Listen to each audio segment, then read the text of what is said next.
Okay, guys, we are live. So for those listening at home, welcome to the Dungeon Musings YouTube channel. My name is Kevin Madison, and I will be your friendly dungeon master this evening.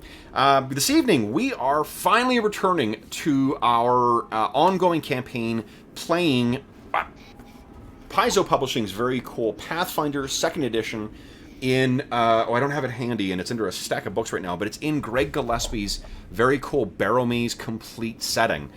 This will be episode or session 24 of chapter 2 of this campaign, so I am pretty excited to be back in the Barrowmaze. It's been, at the time of recording, about a month since we've had a chance to be back in the Barrowmaze due to other commitments and other games and whatnot, but back we are. And with me tonight are the stars of the Barrowmaze campaign. I'll go in the order I've got you guys here. First up is Arlen Walker.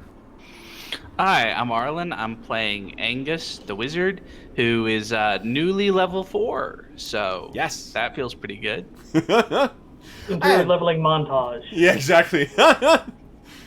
Next up is John. Hey everybody, I'm John. I will be playing Drook, the half-orc druid, barbarian dedicated. So I'm going to be raging and smashing stuff while throwing a healing spell every now and then. Excellent. And last but not least is the first character introduced to our Barrowmaze campaign, those coming up on 60 sessions ago. It's Jeffrey. Crazy. Everybody, I'm Jeff, and I am playing everybody's favorite badonk bent bucket. Yes. So, one thing that's happened in the interim, for those listening at home, you may notice that two of our resident characters have suddenly jumped up to 4th level.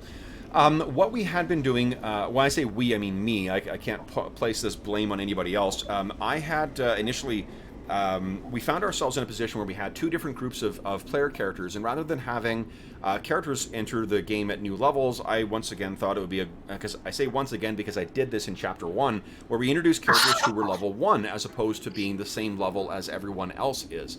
And for those who aren't familiar with Pathfinder 2nd Edition, a lot of the underlying math relates to what level your character is, and that's both in terms of how you're setting difficulties for external things like skill checks and things like that, saving throws. You're also using that to calculate monsters, like how much damage they do and the difficulty of hitting them and those kind of factors. The trouble is that we had characters who were running the gamut from level 1 up to level 5. And that is, it may not seem like a lot, but it was a pretty meaningful gap. And fortunately, with the 1 month gap, I had the benefit of watching the last couple of sessions again and reflecting on this. And one of the reasons one of the problems I had with using Pathfinder 2nd Edition the first time was because I was trying to get the game to do something that the game's not designed to do. You know, every role-playing game is a tool, and if you try and use that tool to do the wrong thing, you're going to have a bad time. So what I decided is I let everyone know today, at the time, or so we may see some character sheets updated on the fly here. I think we're good to go, but in the event that we are, it's because I only told everyone today that we're leveling everybody up to 1 level under whatever our highest level character is. So this way, everybody has the same, relatively speaking, all the same level characters, all across the the two different groups. So no one's stuck playing a 1st level character versus some other character. And there are other games that I run on the channel, like Astonishing Swordsmen and Sorcerers of Hyperborea, that do not have the same approach to leveling and do not have the same underlying math, where that totally works. Older versions of D&D, like AD&D or Basic D&D or BX or BECME, those games, you can do that and it doesn't break the game. Iron Kingdoms, you can probably do that as well too. But with this particular game, because everything is sort of around that math, I would not, if you are interested in doing a sandboxy style game like this, my 2 cents are don't follow my mistake twice, and try and introduce 1st level characters. It's much easier to just put them a level behind. You don't have that same punishing math, and it doesn't really matter for the purpose of the game whether they've got a couple more abilities and whether they're starting at a higher level. So anyway, that is where the reason we've got some leveled up characters. So now, guys, I know it has been a month since our last session as well, too. But what do you guys... And actually, before I dive into that, what I will say as well is, of the two different groups, what we've kind of decided to do is, because everyone's sort of at the same level right now too, we're going to sort of do transitions between following one group of heroes for a time, and then we're going to go back and follow another group of heroes for a time. This is effectively, when the Fellowship splits, at the end of the Fellowship of the Ring, and we see, some people going off one way and another in another way. That's what how we're going to handle this campaign now. Is sort of transitioning between the two different groups of characters. They may come back together at some point, which they likely will, because there's Helix. Helix is where the campaign is based out of, and then we may see some characters change up. But that's the way we're sort of approaching this today. I guess the two different groups we've got is one group that is currently heading towards Ironguard Mott. And then we've got one group that was going to be traveling to the flying city of Serene. And that's the group that we're following up on tonight. Which is why we see Angus, Druk, and Badonk Bentbucket again. So, with that lengthy introduction, guys, what happened last session with this group of heroes? I just watched it this afternoon, so... We had a flying machine come almost crashing down in, and a huge explanation about the trouble the flying city is going into with some new management changes. Yes. And we did a montage of fixing the airbird, giving it a new name. Yep. And basically that. Trying to plan our nighttime raid and skydiving into the city. Yep. And you guys met a new friend as well, too. Beepo Fizzlecrank. Ooh, I'm trying to find new to some people. New to some people, yeah. Badonk knew Beepo from before. And let's see here. Yes, and Badonk had used his fancy messaging device to get a message off to, or try to get a message to the four guys that he met before. And actually, excellent. There we go. Let me add your handouts here, guys. 1, 2, 3, 4. Boom. Whoops. Yes, excellent. Okay. So here we go, guys. We've got... fortunately, I named them as well. So here is Ray Stones. And Winston Dreadmore. Yep, come on. Oh, there we go.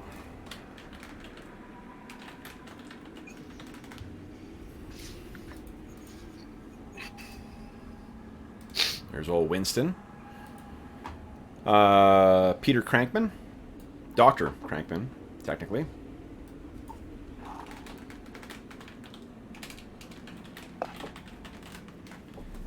And here we go. Here we go, guys. Dr. Peter Crankman. It's called Mysterious Note. Oh, did I, hold on. There we go. Do you see it now? Yes. Okay. And then the final, Egon Springloader. And where is he? Here we go.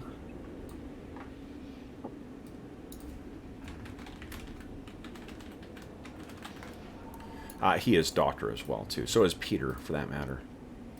There's Egon. I think Egon's the one who almost electrocuted Wes as well. When he was trying to get the magic off of him. Okay, oh, yeah. And wait, which one's here with us? It's actually none of those. They're all in prison right now, apparently. Oh, it's their other guy. Yes, it was Beepo Fizzlecrank, who is with you. Right.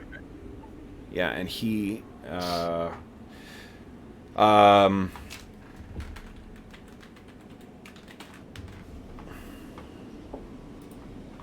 Okay, and is that all I need? Is that all I need for now? I believe so. I'm looking through a lot of the illustrations we have of the... what do you call it? Of the... NPCs or the hirelings or henchmen that we've had, and there's a lot of dead henchmen. There's a lot of illustrations that have come and gone. That was a Google search or Google image search wasted because that the guy did not last very long. Let's see here. Yes, that's what I need too. Sorry. All right. Now, where our session's going to open, though, guys, is with a bit of a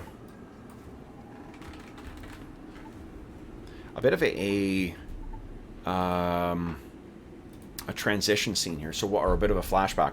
What we see is as you guys are, the night before you guys are ready to go, we can see that little Beepo Fizzlecrank and Beepo, effectively, if you can picture like a tiny little gnome dressed in like a World War II aviator outfit. That is what Beepo looks like. He's got his goggles on his little leather, skull cap thing, and he's going around and kind of like testing all the bits on the it's called the Night Flyer. Is that right? What did you guys name? I think so. Yeah. Night Watcher, with a G. Yep. That's right.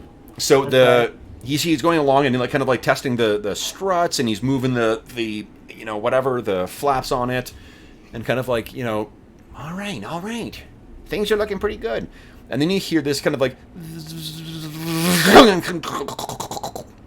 and he's looking over and he's like, uh-oh. He throws the hatch open and he goes inside. And inside, near the cockpit, there is a device that is very similar to what Badonk had in his room last time. And that was that kind of advanced messaging thing.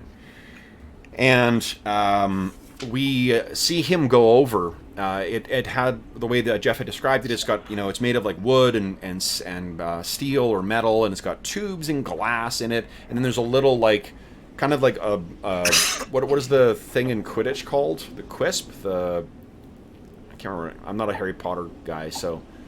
The snitch? Snitch, the yeah, one yeah. with the wings? Yeah. It's similar to that is what went flying out. Well, this has come in. It's you can see that right on the top of the Night Watch. There's a little like it's kind of like a weather vane, not a weather vane, but like the kind of like a little pipe that has a swinging latch in it that would be pushed out again, and it is just wide enough to have one of those little like things go into it in a kind of like a pneumatic tube style thing. And he's got a message from someone. So he goes in and looks at this thing, and he activates the sort of the message in it. We hear this kind of like, and we cut outside, and then we don't hear what he actually hears. We don't hear what's being said to him, but he throws the cockpit open. And he's like, guys, we've got to talk, guys, and he runs inside the brazen strumpet.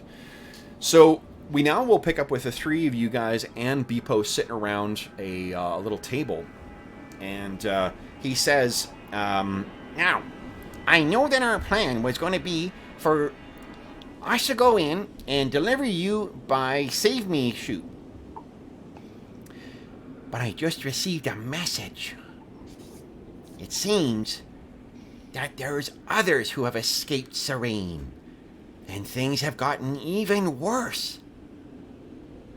It seems that Serene's now surrounded by a complete cloud of lightning and storms coming from nowhere.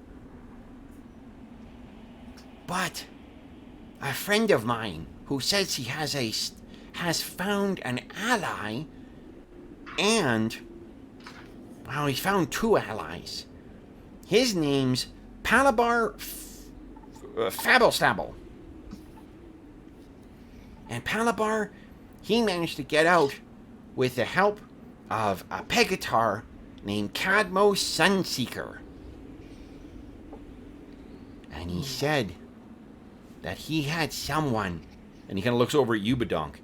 He has a goblin who has betrayed their mercenary contract. A wizard.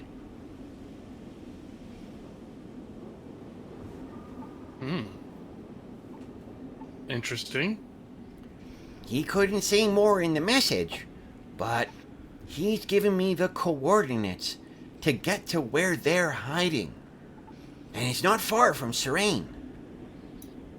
Now, if we're gonna fly into a storm, I'd rather have more up-to-date information of what's going on in the city. You can jump in there if you like, but I'd prefer you knew what you were leaping into. I'd also prefer that you not get incinerated by lightning going down. Well, let's go find them. Sounds like a good idea. All right then. Whoa. He said the storm goes out for miles around that thing. So, you best get ready for a bumpy flight. And Angus, would you give me an Arcana check, please? Druk or Badonk, are either of you guys trained in Arcana as well? No. Okay. Whoa, Angus! No. Check out the big brain on Angus. All right. So, Angus, what you can tell is that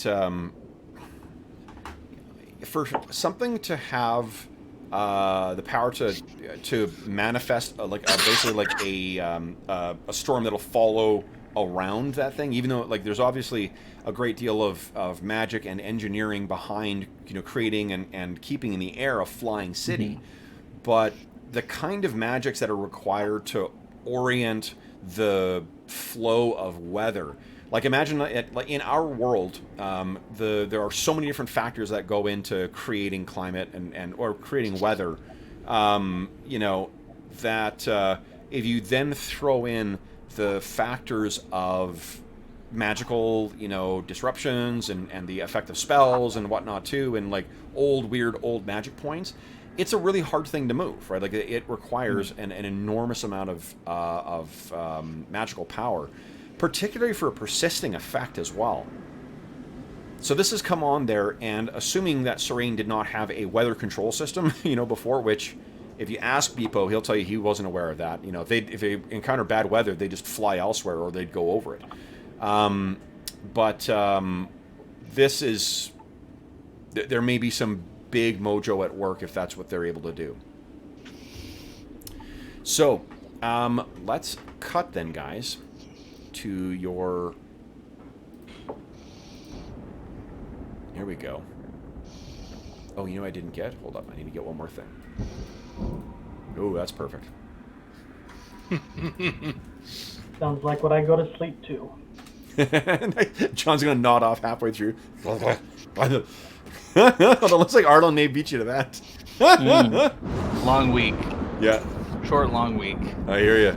Fucking short weeks indeed. Okay, here we go. And boom.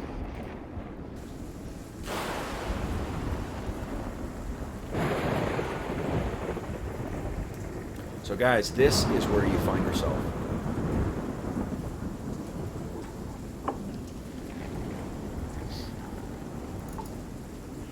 Flying along in... There we go. I have a black screen. Oh, I cannot hold on. see. It's probably because I forgot to turn off the dynamic lighting. Boom. I can see. Oh, maybe your token doesn't have sight. Or maybe you're on the wrong part of the map? No, I'm zoomed all the way out. Oh. There you go. The whole Your thing. character didn't have to have sight. There you go. Okay. Can you see it now? I can see Angus and nothing else. Oh, you have to reload your page. Oh, yep. Just hit reconnect. That should take care of it. Let me turn that down a scooch as well.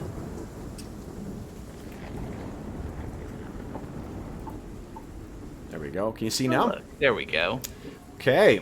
So you guys are in there. I wonder if I've got an ambient engine sound here.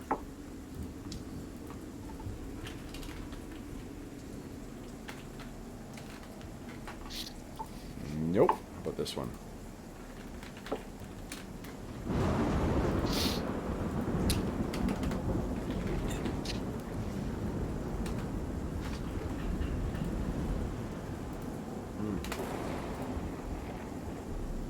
Okay, so you are in. You're in the night flyer or the night watchman, and it is just it is being shaken around like you were on incredibly rocky seas. What I would like everyone to do is kindly give me a fortitude save to give us a sense of just how well you're managing this. Oh, Angus. Do you want to spend a hero point to reroll that? I rolled pretty well for me, so I think I'm gonna leave it. Oh, is that as good as you can get? Well, it's not quite as good as it can get, but it's an 11. Okay. So my odds of doing better are not great. Okay. Then you are currently sickened 1. And you're not going to be able to make a save to get rid of it until you get out of this goddamn plane. So you're being rattled around. Badonk, you've been in here before, too. And, you know, the suspicion that's coming back to you is your initial reaction to the Gnomish technology, which is to say that this is designed to kill goblins. Right.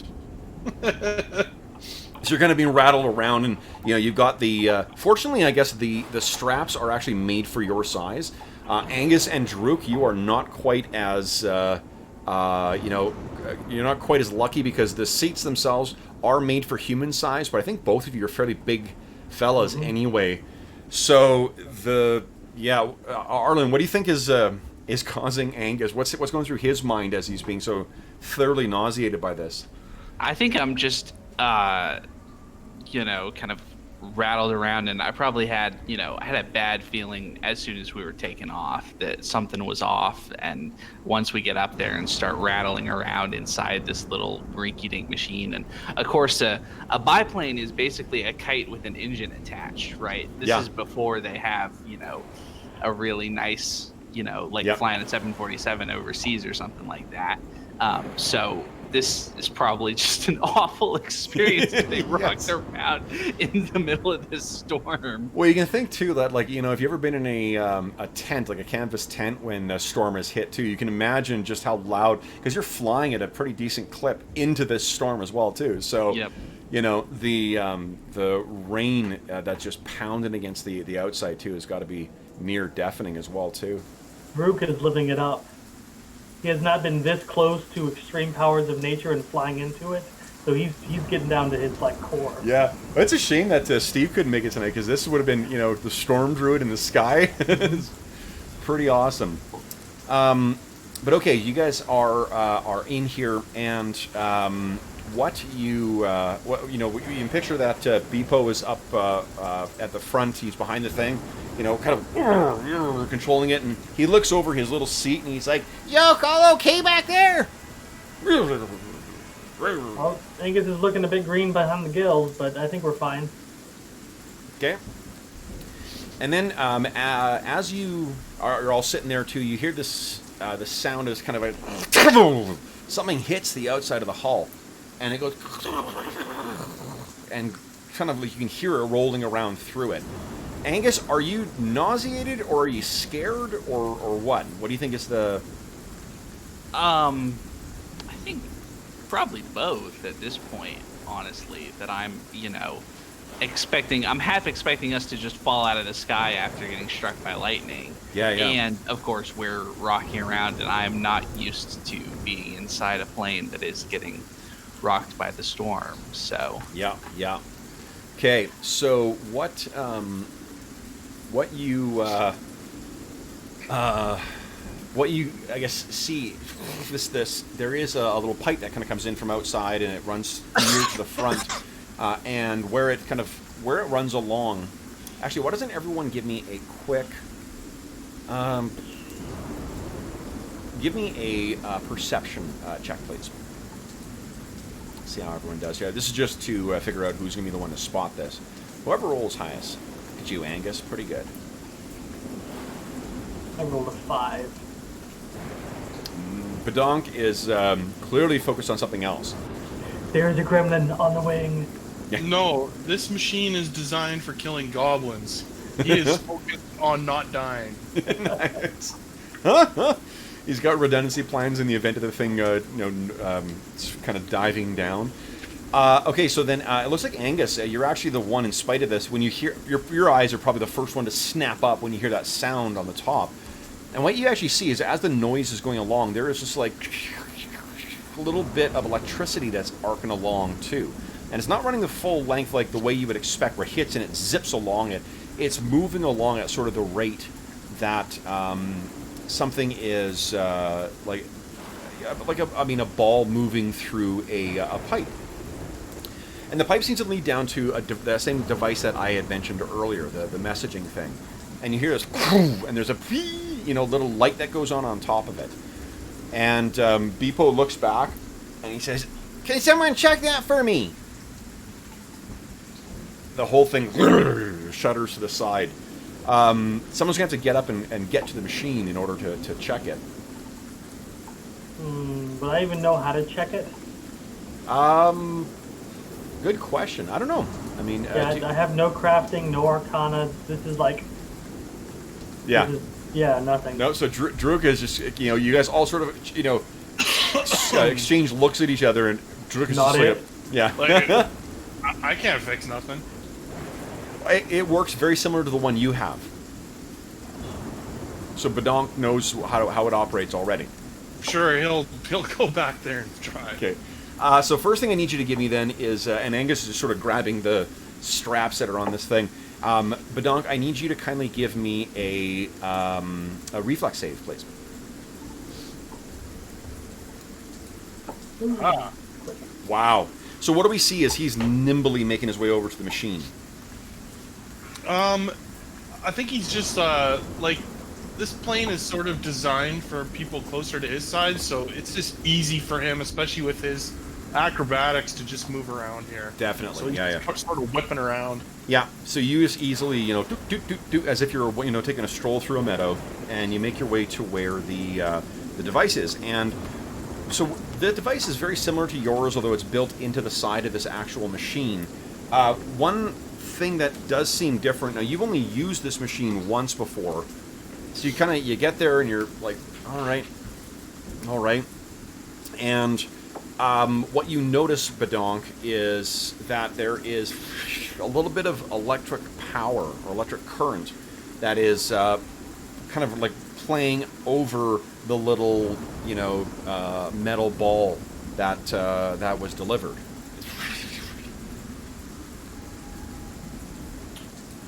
Oh. So what you need to do is to get that, and then you kind of plunk it into the get speaker. it out of there? Yeah, like okay. it's dispensed like a coin dispenser. You take that and then you plug it into this like a socket on the machine, and then it will play whatever the message is. Okay, I'll grab it, I guess. Okay, so you grab that thing. You grab it, and it doesn't hurt you, at least in terms of damage. But there's a little static kind of whoa. There's an arc that kind of lights up the darkened cockpit or darkened interior of the plane. You grab it, and then you put it in where you expect it to go. And I need you to give me one more reflex save, please. Okay. Oh, nice. Okay, so you kind of you plug it in, and you had a feeling about this. So when you get it in and you see this, the power starts going up, you're able to jump back, and this explosion of electrical power kind of goes out, and it runs through the whole machine. And Angus, would you give me a Arcana check, please? Druk, what are your cantrips? My cantrips are... I guess what I'm interested in is whether you've got Detect Magic prepared. I do. Okay, go ahead and give me an Arcana check as well. Nature? No. No, okay. So, Angus, you're sitting down and you feel this wave of... There's some very powerful conjuration magic that just went through that machine. You kind of snap over, and you see Badonk is kind of like, whew, you know, like, wait, standing back. What is he doing, Jeff? Yeah, probably just like, you know, all right. Fixed it. So, Angus, with a roll that good too, there's something not quite right about that. Badonk, you're looking back. That you placed the messaging thing where it should be, but it doesn't seem to be playing. There's no voice coming out. And Angus, you can feel there's something forming outside of the craft. You can't see it, but you can feel it. That pulse of energy seems to be coalescing somewhere. What do you do? So can I communicate with our pilot? Yeah. Oh yeah. You just showed up at the cockpit. So I'm gonna shout up at the front. Conjuration magic. Something happening outside. What do you mean something's happening outside? I'm trying to keep this thing afloat. Take a look. What are we talking about? Is it that Claude thing?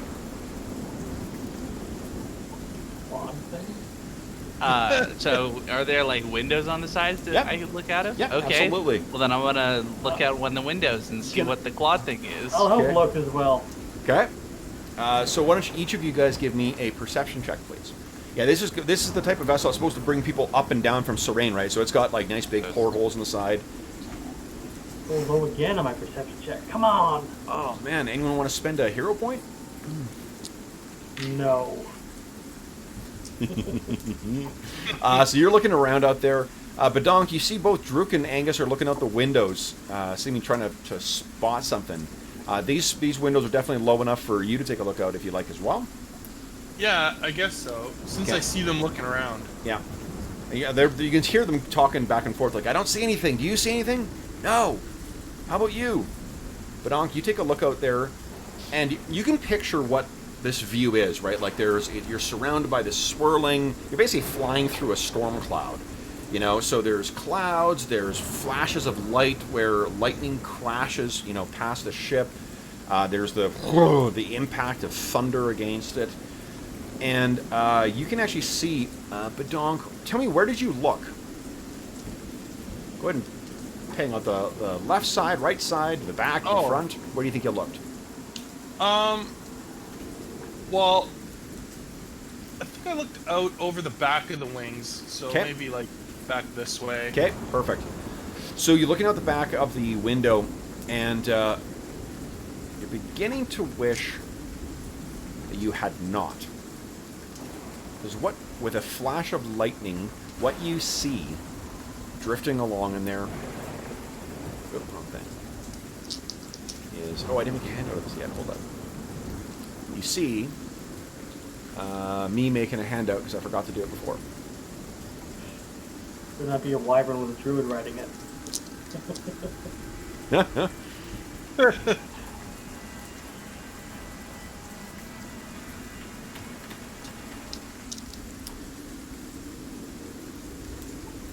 John, never let it be said that I don't give you what you ask for. Because it's not a wyvern with a druid riding on it. Okay. It's a wyvern with, the wyvern is riding the druid this time. Why is there a zombie Alduin flying next to us? What you see forming is something that is a crude approximation of a skeletal dragon shrouded in electricity. And this thing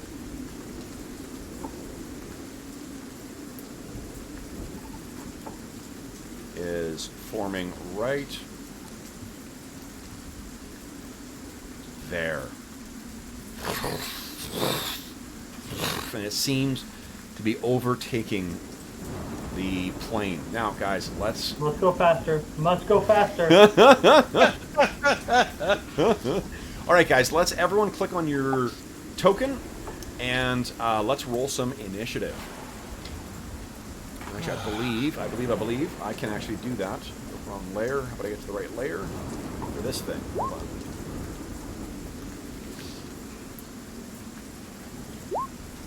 Do we have to change I this forgot to click on my setting for initiative? Did I we? don't remember.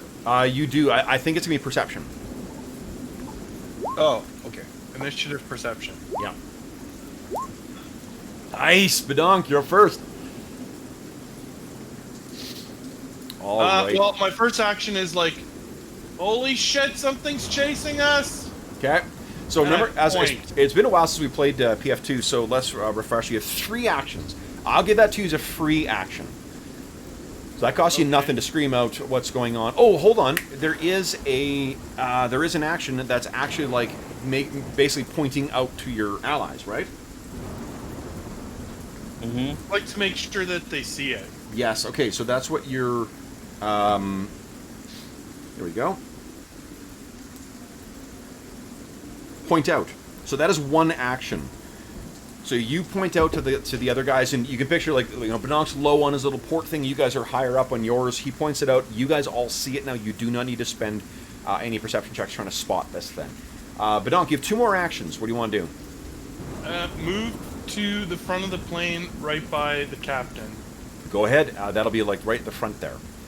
Like up here. Yeah, it's 2 squares wide. And, Why? Yeah. Yeah. Okay, I got So it. you Yeah. go racing up into the co-pilot's seat, and he's like, "Oh, hey, Badonk, I didn't know you wanted There's to learn to some out fly." there. Do we have any defensive weapons? Yeah, we do. I haven't been able to use them because I'm the only one on here. What? Wait. What you see back there? You got 1 more action. What do you want to do? Well, actually, you know what? You've moved and you're... Yeah, I'll- I moved I'll- and I talked. Yeah, okay, so that's And I probably... pointed them out. Yeah. Okay, so then it is its turn. This thing... let's see here. We hear.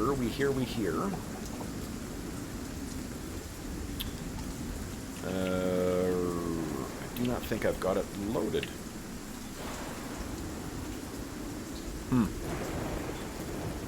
What we hear... Oh, yes, I do. Here we go.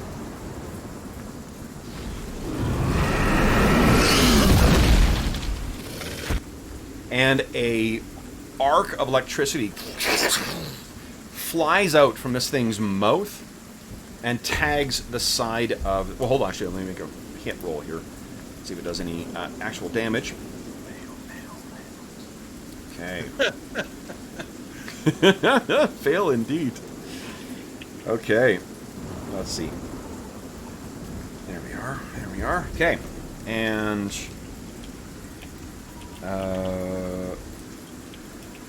oh, I don't have to roll to hit. I need a save from it. All right.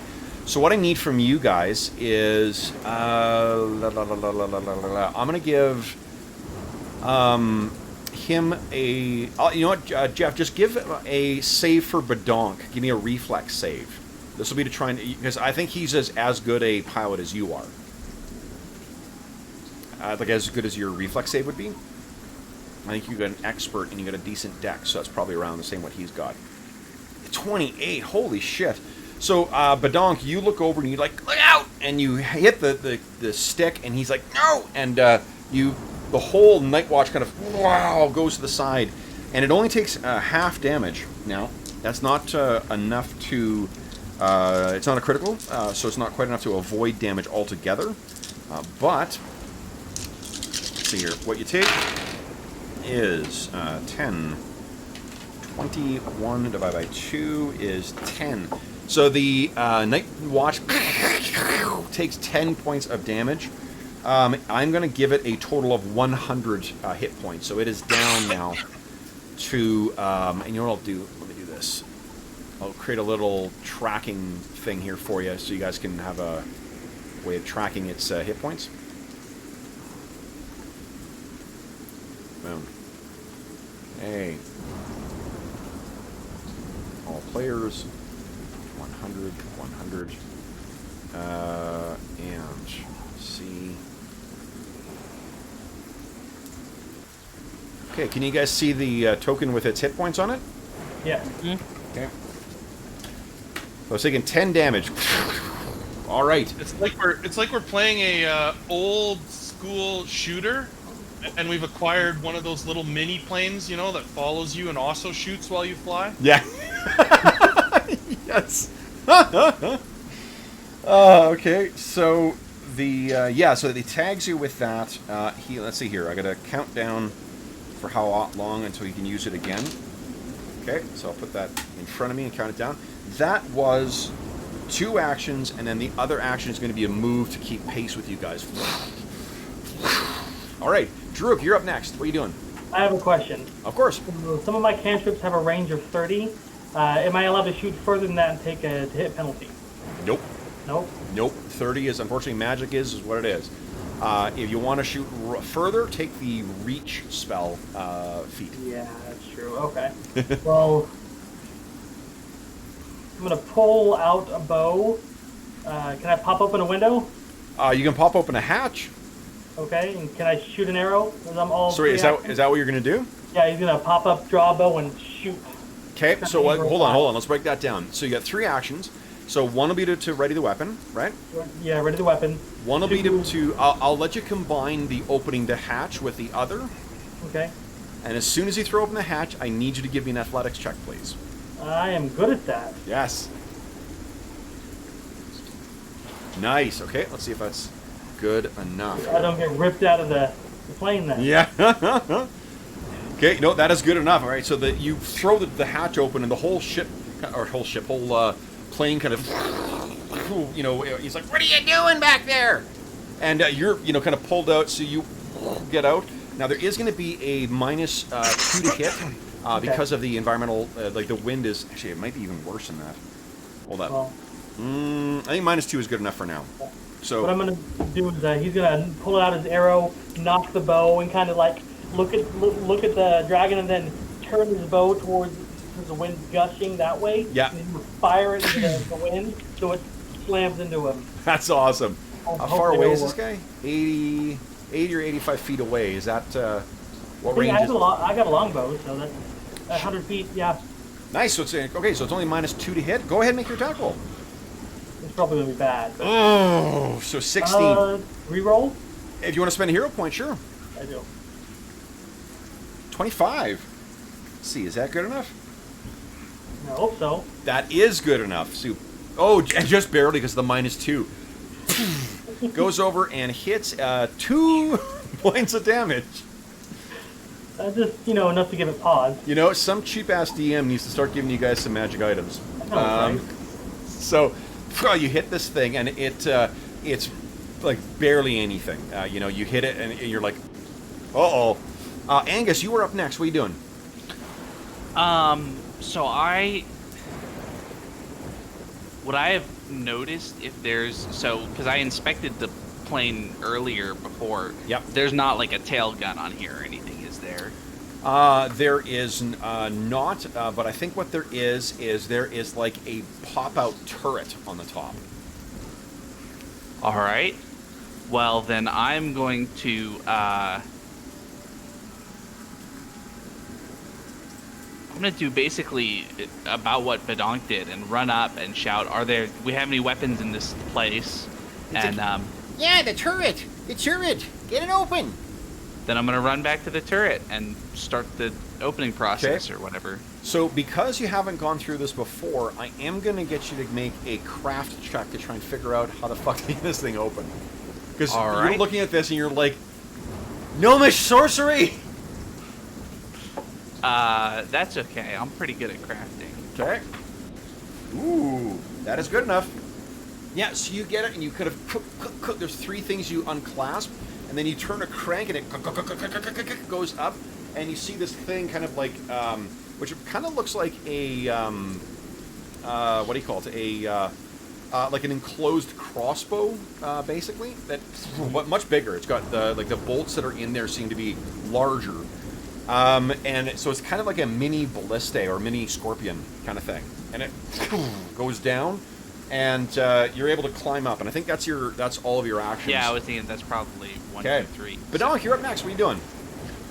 Okay, Badonk runs over to Angus, and he's just frantically yelling at him. Do you know how to use that thing? Shoot! Shoot! Shoot it! Just freaking out. Okay. He's passing them like all the extra bolts and stuff that he can. Load it! Go! Go! Okay. So why don't we do this? Let's have, oh gosh, I'm trying to think what skill that might be. What I want to do is see if you could aid him. You're going to pump him up to give him a bonus to hit here. Okay, yeah. I'm open to any pitches. What do you think that he might be using? Well, maybe he's using his performance. I'd absolutely buy that. Go ahead. 16, eh? Let's see here. I think aid is... I can't remember if it's 20 in this or it's 20 in Starfinder. Let me take a look here. For those listening at home, forgive us. It's been, if you've been watching these episodes straight through, it's been about a month since we played this last, so my head is full of a whole bunch of different games. Yeah.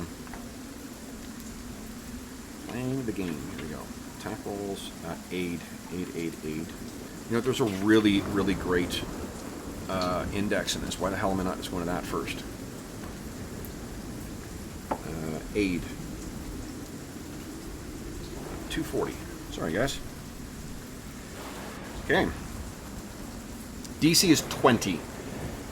So that's not good enough. Do you want to spend a hero point? Or you guys are... Actually, you know what? You guys are all getting a new hero point right now anyway. Oh, cool. Sure. Yeah, okay, so go ahead and give us a reroll there, Badonk. I'll give you +2 because that was pretty good role-playing, too. Oh. That's 20, baby! Oh. Hot damn. All right, so that is a +3 then. Oh, hold on. What is your... Oh, it's only +1 in this game if you succeed, +2 if you get a crit success. I take it you're not a master performance character yet, right? No. No. Okay. So yeah, so you get +2 to your attack then, Angus. All right. So then it is Sound and Fury's turn now. So you can see this sort of like there's this roiling storm within its open chest there that's beginning to build up again, but does not appear to be ready just yet. So what it'll do is Fly closer. oh yeah. But what it's going to do is, let's see here, what is its speed? Its speed is... Oh, shit. That's awesome. Okay. Sorry, guys. There we go. Okay. So first up, it's going to spend one action to fly around. 2, 3, 4, 5, 6... Wow, so it can fly all the way over there. So it's screwing up your angle now, Drook. Doesn't want to get shot again. Oh, this is a tiny pinprick. And it's going to spend another action to keep pace with the plane, because it has to do that. And for those listening at home at the time of recording, the rules for vehicle combat are not out yet. So we're kind of... Well, I've made up some custom rules here. All right. So then, what it'll do is... Actually, you know what? It's going to try and claw to the back as it flies by. It's going to try and knock the tail out. Okay, let's see here. Now, the thing is, I'm not sure what you're yesing for. You have no angle to this thing from there. It's right behind you. I have a plan. What you should definitely do is climb outside the craft. I know you guys both took spider climb, so come on, cowards, get outside the plane. Do some barnstorming. Okay, so let me see here. This attack roll on this thing is a nat 20. No, we're back to playing PF2, guys. Look at this. Jesus. I'll stop rolling that dice again. And the damage, let's see here, from the claws is, holy smokes, 19 damage. And the whole ship kind of, it's taken more than a fifth right now. The whole thing shimmies to the side. And what I need you guys to do is, would everyone, hold up here. I want to see one thing here, guys. I don't know if this is a specific thing to this kind of monster, or if it is something that is specific. Oh, no, it's a racial ability. Cool.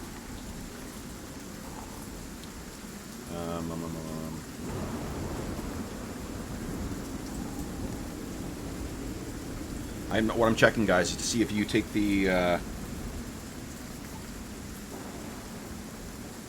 Oof. Yeah. Okay. So it'll be on your turns. All right. That is it for that. Now, next, Drook, you're up. First thing I need from you is a will save, please. Also good at that. Okay, so how'd you do? Sorry, I gotta change back over here. Well, I rolled a 7 plus 11. 10 plus 11, 18, eh? Okay, that's actually, it's not a crit failure, but it is a failure. Hero point. Hero point it? Yeah, go ahead, make your roll. Because that's disturbing. Oh! Well. Okay, so you are now frightened 1. Okay. And the way that works is at the end of your next turn, you will go down by 1. That frighten will go down. So currently you got -1. You're not at the point where you got to run away from them. But this, yeah, holy shit, this thing is terrifying. Its very presence is chilling your blood. But okay. you have what do you call it? 3 actions. What do you want to do? This thing, you cannot see it right now from where you are. I cast Spider Climb. Yes, you do. How many actions? How many components? 2. 2 components. Okay, so that's 2 components. You still have your longbow in your hand. What do you do next? Okay. Hands and feet. Okay, so I'm gonna Spider-Man out onto the wing. Okay. Are you dropping your bow then? Well, hands and feet, so my feet have the ability to stick on stuff. So I'm gonna make you. Says it right there, hands and feet. No, that's fine. But I'm the DM, so I don't care what it says. You just climbed out. I'll leave the bow inside because I plan on. No. I'll tell you what the potential risk is here, because it's not only that you're attaching yourself to something. You're attaching yourself to the wing of a plane flying through a storm. Mm-hmm. So you're gonna have to make an athletics check just to keep yourself on. And if you don't have if you're not using your hands as well, I'm gonna give you -2 to the roll. I'll leave the longbow inside. Okay, so you toss it down and Yeah. Okay. Use one hand to steady myself, like get a grip on it and stick the hairs further in. Like, and let me then tell you. So what I mean by that, well. you can still have, as long as you've got one of your hands on there. It's just going to be that if you choose to shoot and like you let go and are aiming at it, then you're going to be at -2. If you're not shooting this round, you can keep the longbow in your hand. No, I won't have any use for it. So. You want me to use for? Okay, no problem. So you toss it aside and you go climbing out on the wing. Awesome. All right. I roar at it. It's probably lost in the wind though. You're drenched within seconds of getting out there too. Give us a athletics check, please. And remember, it's -1 because of frightened. Yes, awesome. I'm so glad I took that as an expert. Hell yeah. So you're just your sinewy muscles are easily holding you to the side of this.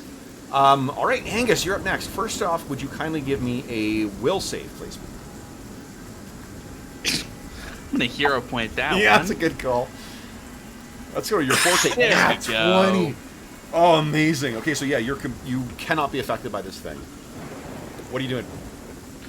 So what kind of roll do added benefit? You get rid of your sickened condition. All right. Okay, that's your crit effect. Cool. Okay. Now what are you doing? So what kind of roll do I need to make to shoot this thing? Okay, so here's the way this device is going to work. For one, you can only fire it once per turn, and then you need to spend an action to reload the thing. You got to kind of right. But what you can do now.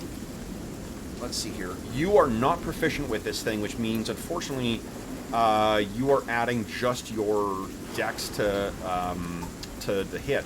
But you can spend an action to aim, which will give you +2. True strike. Yeah, John's thinking exactly what I was thinking. Yeah, and I'll tell you if you hit what the damage is of this. Okay. All right, so I'm gonna do as a verbal. Just a verbal, I can do True Strike. Okay. So that I get to roll twice and take the better result. Awesome. What does it look like as you intone that? Oh, I probably shout, Give Suck on this. It's Or, I don't suck know, on this, something. you wee bastard. Yeah. How's this for a Scottish play? All right, so then let's see here. I can't remember if there is. Is there a way to roll just dexterity on the character sheet? Let's Can you just see what click happens on if I Dex? click on Dex. That's 20. Oh my god. All right, so what does true strike? So you roll twice to take better the results. I'm gonna guess you're not gonna roll again. Yeah, I'm not. Why would I roll again? Excellent. So here's what I need you to do. Critical effects just double damage, right? I think, Typically, yeah. And yeah, I think Yep. that's the effect. And then if there's a special thing, so would you kindly roll 4d8 damage?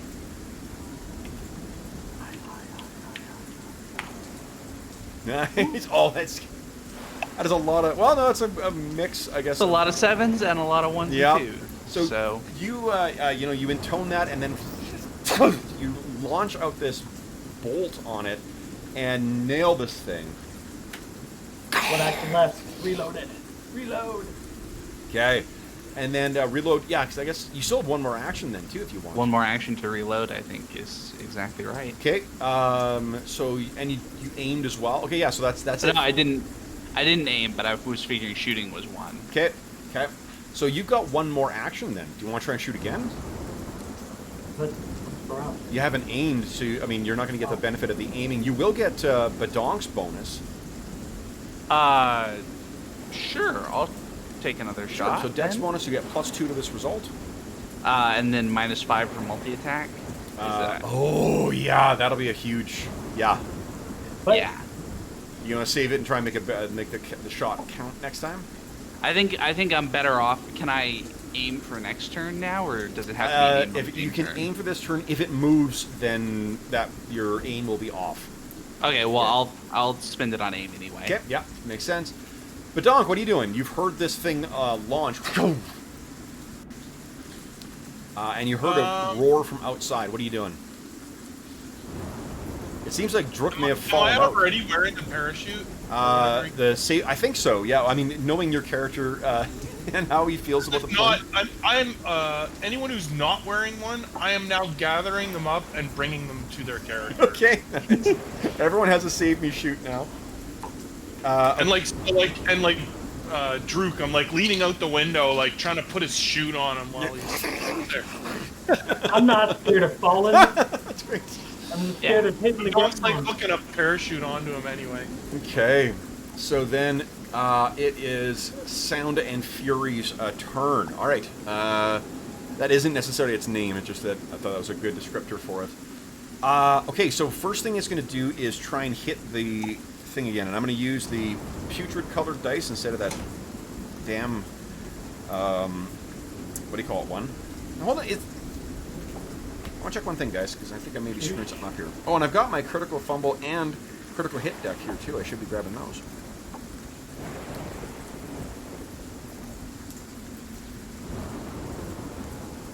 Yeah, I think it's actually max damage. What, for critical? For a critical hit, yeah.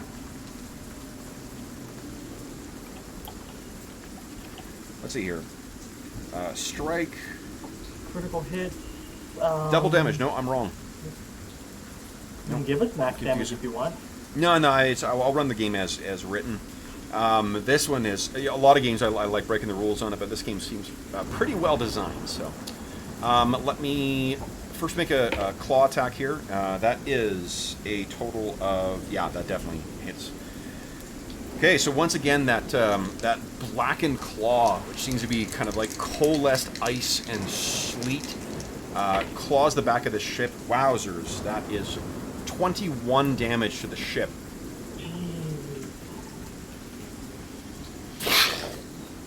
Defensive maneuvers. Come on. Wow. Oh yeah, I should have been giving Beepo a turn here as well. So that was one of its actions. Its second action is going to be to keep pace. And then its third is to drop below. How far below? It's about 30 feet below right now. Far enough that we need a belly turret instead of a dorsal turret. Yeah, yeah. Or a barrel roll. But what could go wrong? Yeah! The airsick guy takes shots at it while we do a barrel roll. And Drook's on the top of the plane. What are you doing? Whoa! Whoa! Okay, so that was Sound and Fury's turn. Drook, you're up next. What are you doing? You should not have given me that option. Juke is going to cast another second level spell and do electricity. Okay. And he says, do a barrel roll, and he holds on. Awesome. So then what I'll say is that you're going to steady yourself. I'll give you +2 to your athletics check. Give me an athletics check, please. And I'm not going to make a concentration check here. 20. Yeah. 20 total. 20 total. Okay, good. So yeah, you're holding on.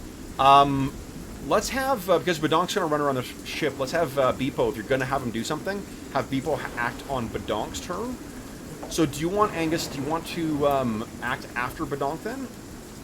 Yeah, I will save my actions. Sure, okay. So Badonk, you are up next now. You can see, you can't actually see Drook from where you are, but you do have the Save Me shoot at Angus's feet. What are you doing? Okay. Is there anything that I can do to repair the ship? Do you? Yeah, let's do this. I know you're not trained in it, but I think you were probably helping out with putting the whole thing together, right? Right. Yeah. So why don't you give me a craft check? I'll let you try this, even though you're not trained in it. Ooh, run a conductive cable from like the mainframe to Drook, and he'll absorb the damage. Well, he's just like trying to use ropes and whatever, and just like reinforce the machine. Oh god, it's not very good. That might be a critical failure, actually. So you may actually. Whoops! Is this important? Hold on. Oh fuck me! It is. Oh no! Do you have a hero point, or do you want to spend? I don't know how many I had. Where are they listed? Oh. Well, I would have one, because I never went from 1 to 2 when you gave... Yeah, so you still got one. I do have one left. Okay. Yeah, I might as well try again. Okay. Oh my god. Helping. So what do you think happens here, Jeff? I think Badonk is just so frantic that he's, he is not helping. Maybe he's, like, lashed a rope in a place that's affecting the function of the plane. Yeah, yeah. Why don't you start losing altitude? Go ahead and click on your unarmed strike attack. I'm just going to take the damage from that and I'll apply it to the ship. Let's see. Do I just have like a regular one? I think you do. It may just be when you're... Onto your weapon? Yeah, I'll be on the bottom left, I think. Oh, here, this one I think is the... So 4. 4's not... I won't take the critical hit on the ship. Oh shit. Okay. Oh yeah, then I roll a 20, right? Yeah. So this is... what you've done is you bumped it below half. The whole thing is kind of like... and rattling now, too. This is how we fix things in a Russian space station. Yeah. Yes. You're not helping. All right, Angus. No, what do we want to... What do you call back to Beepo? We'll let you guys control Beepo. You might have heard Juke do a barrel roll. Okay, hold on. He's going to hit it, and he'll barrel roll. So what I need is for everyone to give me a reflex save. I'm going to give Angus and Drook +2 to their rolls, because you guys are positioned quite well. And spider climb. Shink. I think I need to re-roll that. Yeah. You're not going to fall out. You'll just... Oh, Jesus, you're in a turret, though. Yeah. Okay, What? Well, Angus, you got a 20 then, didn't you? Okay. Shit. So Angus, let's see here. Angus got a +2, right? Oh yes, he did +2. So you're fine. Drook, you got 19. +2. 19 is fine. And Badonk, you are not. Now, do you have? I can't remember for monks in this one. Do you have anything where you take half damage from like area effects or stuff like that. Like evasion? Evasion. Can't remember if the monks do or not.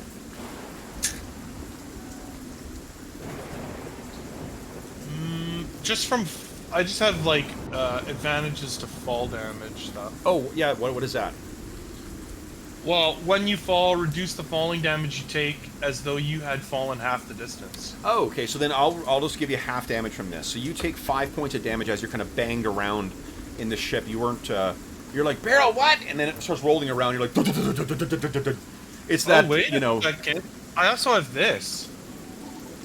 I have steady balance. You can attempt an acrobatics check instead of a reflex save to grab an edge. So grab an edge. When you roll it, instead of using the balance action, you get a. What grab a ledge is? It's a reaction that you make when you're. Oh, if you're falling. Yeah. It's your like Hail Mary of trying to like, wow, shit, you know. It's the last minute save that like any fair DM would do if you fell off something that would be auto death. They've just made it a rule now. Okay, I see. Yeah. Okay. So you guys are bam, bam, bam, bam, bam, bam, bam, as this thing's rolling around, and Badonk, you can picture it is that like. You know, it's that like cartoon thing where like the whole thing rolls around and you're just like go, getting bounced around in this thing. You only take half damage, so you're sort of like, you know, protecting yourself a bit. And Angus, you keep yourself in place. Whoa. It is now your turn. What are you doing? All right, so my first 2 actions, I'm gonna do another spell. Okay. I'm gonna do magic weapon on the turret. Nice. Okay. So that's going to give me +1 to hit and an extra die worth of damage if I hit. Okay. So then that will be 3d8 if you hit, and it counts as magic. Yep. Go ahead and make so your attack is going to be what? Did you aim? I was aiming last turn, but then he moved, so I don't think. I have shit! Yeah, no. So you don't get the benefit of the aim anymore. Yeah. Okay. So that sounds good. Go ahead and make your attack. So this +1. Yep. And I'm all out of hero points, so that's going to be a miss. Okay, so you. But then, I was wondering if, as a free action, I could drop out of the turret. You can let go of it. Yeah. Like you're not going to have to. No, I think you need to spend an action to disengage from it. Okay. Okay. So you fire, and unfortunately, this glowing bolt goes flying off past the thing, and then it goes back over. And you guys are right side up, and Badonk, this thing has finally, you know, shown its true purpose. It is genuinely trying to kill a goblin. Yeah, exactly. Drook, what are you doing? Oh, I was hoping to get my turn off before it righted itself. Can I do that? Yeah, okay, sure. So this thing's upside down. It's on. Gotcha. So I'm gonna take aim at the guy who's 30 feet below us, just in range of one of my cantrips. And I'm going to try No. You said he dropped 30 feet, right? You know what is going to also... prove to be your worst enemy tonight? What? The Pythagorean theorem. Oh, no. Why do you have to do that? Fine. Sorry. It's just like, it is 30 feet down, but it is also... The hypotenuse is going to be longer than either of those distances, so... I really need a reach spell. Yes. Okay, so you does that change whether you want to be right side up or not? Yeah, it does. I'll just scramble back inside because there's nothing I can do if it's not within range. Okay, so you scramble back. I mean, you could move further down if you were right next to, like, if you're at the tip of the plane here. Then I'd let you. You know, you would be 30 feet away because then you'd be directly 30 feet directly below you. Okay. Downside is you're on the end of the plane on the damaged bit. That's fine. Well, yeah, remember, you need to move the full squares, because you can't just jump, unless you can jump 30 feet in the wind. I don't have the leap spell prepared, so no. Okay, so 5, 10, 15, 20, 25? Oh, you know... Spider climb gives me the same speed as my movement. Yes, that's fine. Yeah, just climb. I was going to say it's difficult terrain, but that's far too much. You're already making what do you call it? Athletics check. Is that as far as you can get? For one movement, yes. Okay. Give us an athletics check, please. Didn't do that. And you get +2 to this because of your spider climb. 18. 18 is just enough. Yeah. Okay. So and then I'm sorry. Carry on with the rest of your turn. Could I get it from there? I forgot to get Badong. Badong, give me a will save, will you? I forgot to get you to... You're sort of hooped here anyway. No, you need to be right above it. Dang it. Okay, well, I'll get... 20. Amazing. How about there? There you can. Yeah, absolutely. Okay. Fortunately, what I need to cast is a 2-action thing, so... Okay. Should I... Yeah, I'll do this. I'm gonna give myself claws in case it comes within range. Nice. So you're holding onto the side, and we see, I guess, they... Digging into the material as well. Okay. And then that's only 1 action. Then I'll ready myself. Just hold on tighter. Okay, that sounds great. Badonk, so what I'll do is I'll give you a total of +4 if you're using your claws to dig in. Hold on, I think I'm using old math on it. I'll give you +2 total. It should be giving +1. Okay. That's the recommended, modifier thing. Sorry, I'm running too much. Starfinder lasted a while. Badonk, what are you doing? Besides rolling crits on your will save. To go back and bomb Berlin a little bit, my idea was that Badonk's dex is definitely higher than mine. Now that this thing is ensorcelled, that I should drop out and put Badonk up in the turret. So Badonk, I can shout to you as the end of my action. Badonk, get ready. I'm gonna hop out. And Okay. So if you want to wait until after me, I can hop out and you can jump in. Sure. Take the shots. Yeah, okay, let's do this here. Sure. Boom, and then we put Angus there. Okay, so, wait, did I do that wrong? You still got me right after Badonk. Oh, right, hold Badonk up. right after me. There we go. Okay, so Angus, you're up first. So you drop out of this thing as 1 action. So I'm gonna drop out and make the hand saddle boost up because I assume that he needs a boost to get up there. Yeah, it was designed for knee gnomes, size. so he's fine. Oh, well then it was a tight fit for me. Yeah, and then I'm gonna just shout, "All right, Badonk, take the shot with the magic shooter." And that's the end of my turn. Okay, Badonk, what are you doing? Even fire. Head up into the turret, I guess. Okay, so you're up in the turret for 1, and then you got 2 more actions. This thing is still below the plane, and I think we've said that it's right side up right now, so you'll need another barrel roll to see. Is it already loaded? It's loaded, yep. Okay. Yeah, I'll see. You had an action to spare anyway, right, Angus? Yeah, I had an action to spare, so I could have loaded it as I was hopping out. Okay. I'll hold my action and yell, "Do a roll!" Excellent. So with a ready action, remember you spend 2 actions to bank 1. So you Right, could do as a reaction. And my last 2 to hold the fire. Yep. Excellent. Okay, so then what's going to happen on Sound and Fury's turn is first, so it's 1 action to keep pace with the plane, another one to swoop up and back a bit. So it's about even with the plane now. Badonk, go ahead and give us a flat dexterity check. And +1. Oh, +1? +1 for the magic. Right. Oh yeah, that's lasts forever, right? Or for It lasts for 1 minute. Oh, that's so good. That's forever in a fight. Forever in a fight, yes. No. Holy shitballs. Don't you have like a Shitballs. bonus of 4? Yep. Oy. I've rolled below 4 and 20s. This Okay. whole set. So 20 on everything that doesn't fire matter. again. Okay, that means it's its turn. I'll put it right there. And once again, it. Now I can't remember what the. There's a specific naval term for this, and I can't remember what it is.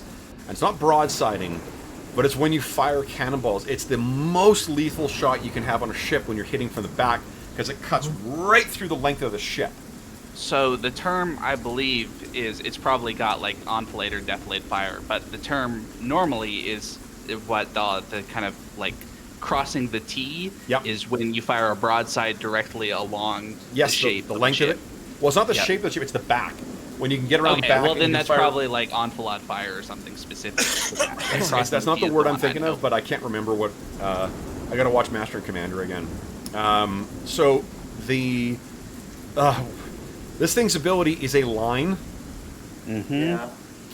So what I'd like is for everybody to give me a reflex save first.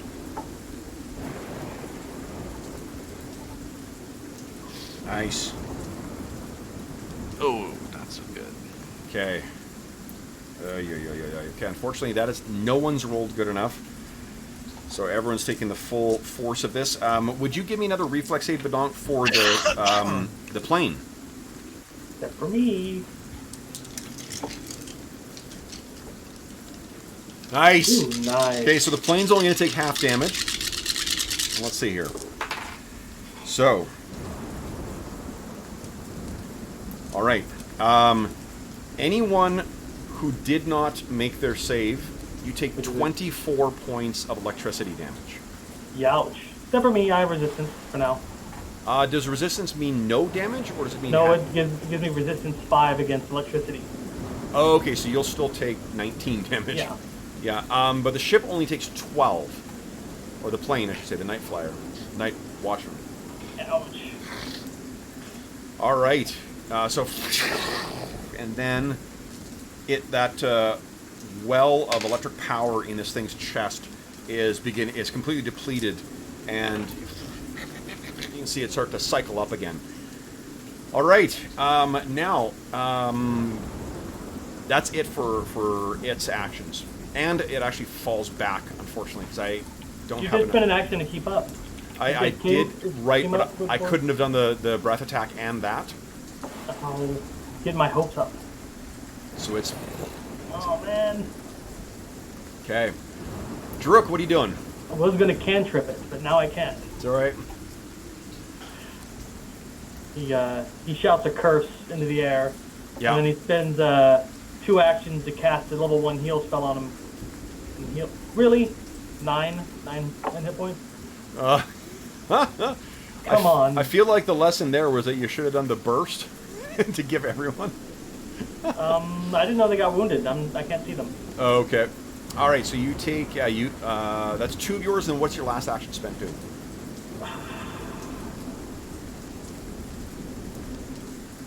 They can't really do anything else with 1 action, so I know it's fallen back. Yeah. So I'm gonna start crawling towards the hatch again and say, push some more power. It's falling behind.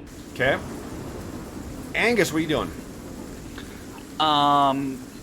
So I'd like to make one of those crafting checks to try to repair the plane. Please do. Because I am a lot better at that. I'm a lot better at crafting than I am at shooting things. I think it's sort of like going back as Badonk. You get down and Badonk hands you a piece of the plane. He's like, here, and then goes scrambling up. And you're like, oh, God damn it! Wow, that's a really good roll.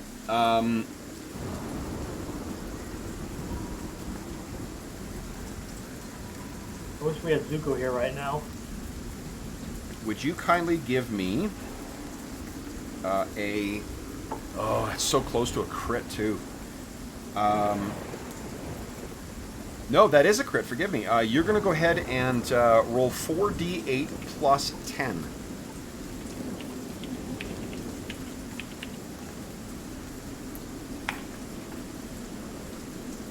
$32 points. Whoa! So what do we see, like, as you're...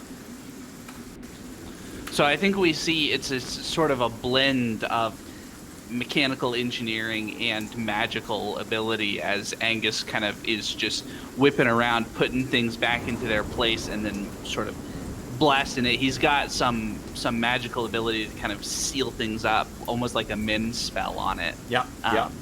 Okay. I'll buy that. Badonk, what are you doing? Okay, so how far can... I don't know how far this thing can shoot, obviously. So I guess I This just is definitely reload. short range. This thing is designed to be fired at like, other aerial targets. Exactly like this. Okay, so I reload and I aim and I Yep. fire. Okay, so you get +2 to this result. Plus 1 3. for magic weapon. +3 because the magic weapon, right? Yeah. Yeah. Here we Come go. on. Crit. So it goes flying out. That is unfortunately still not... oh, it's 17. No, it's 18. 18. Oh, it's so close. If you had a bonus from someone helping you, that might have been a hit. But you see the glowing magical bolt goes flying off, and it kind of just barely misses this thing. This thing is really hard to use. Yeah. Well, it's because you guys aren't trained. Like, if you guys had familiarity with it, then it would be easier. Okay. Well, what did training give you? You get to add your level. 2 plus your level Yeah. for proficiency in it. Yeah. So if you had a fighter with you, they'd be able to use this. Wait, hold on, Angus. Are you trained in all weapons? Are you familiar with all weapons? I am trained in simple and martial, but not any advanced stuff. Okay. And I was assuming this was an advanced That is because correct, this yeah. seems exactly like that. Yeah. Okay, so Badonk, that's your action, and then it is its turn. Now, this thing is closing once again. So it's going to have to spend, what? So one action to keep up, one action to fly back, and then it's going to try and batter the side of this thing again, too. You know what it's going to do is going to bite this time. Okay. That is a hit again. And then damage is 9, 18, and let's see here. So it's 18 damage to this thing, and then electricity pulses out and runs across the full length of the hull. Each of you guys takes 5 points of electricity damage. Duke goes, didn't hurt me. Yeah. Holy shit. Okay. That is it for Sound and Fury. Drook, you're up next. So you've seen this thing is now basically it's bit and it's pulling off chunks of the ship. What are you going to do? Duke holds down with one hand and points at it. You're in range, and he's gonna try something that's probably not gonna work. But Okay. he conjures up nature magic and throws a Tanglefoot at it. Well, that unfortunately will not be enough. So, yeah, but that would have been interesting though. Yeah, I think 19 would hit it, or What's that? can you say like a 19 would hit it? 19 does not hit it. No. Oh. You only rolled a 7. Remember that it's harder to judge from what number you've rolled because of the relative numbers. Oh yeah, no, I just saw with the gun, but I got really close to hitting it, so. That is a different thing it's fighting. Oh, okay. Yeah. It's not firing against its AC. Otherwise, you guys would never hit. That would be because remember, it's all relative to the level. If you're not able to add your level, you guys are fucked. So it's a different target number. Okay, so then if that didn't work, can I see any of the two next into the hatch? I think you see Badonk in the hatch. Yeah. They look pretty wounded, don't they?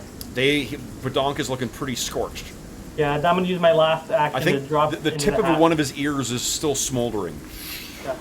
So I'm going to use my action to drop through the hatch and land next to him. Okay, done. Angus, you're up next. What are you doing? All right. 3 actions. 3 actions.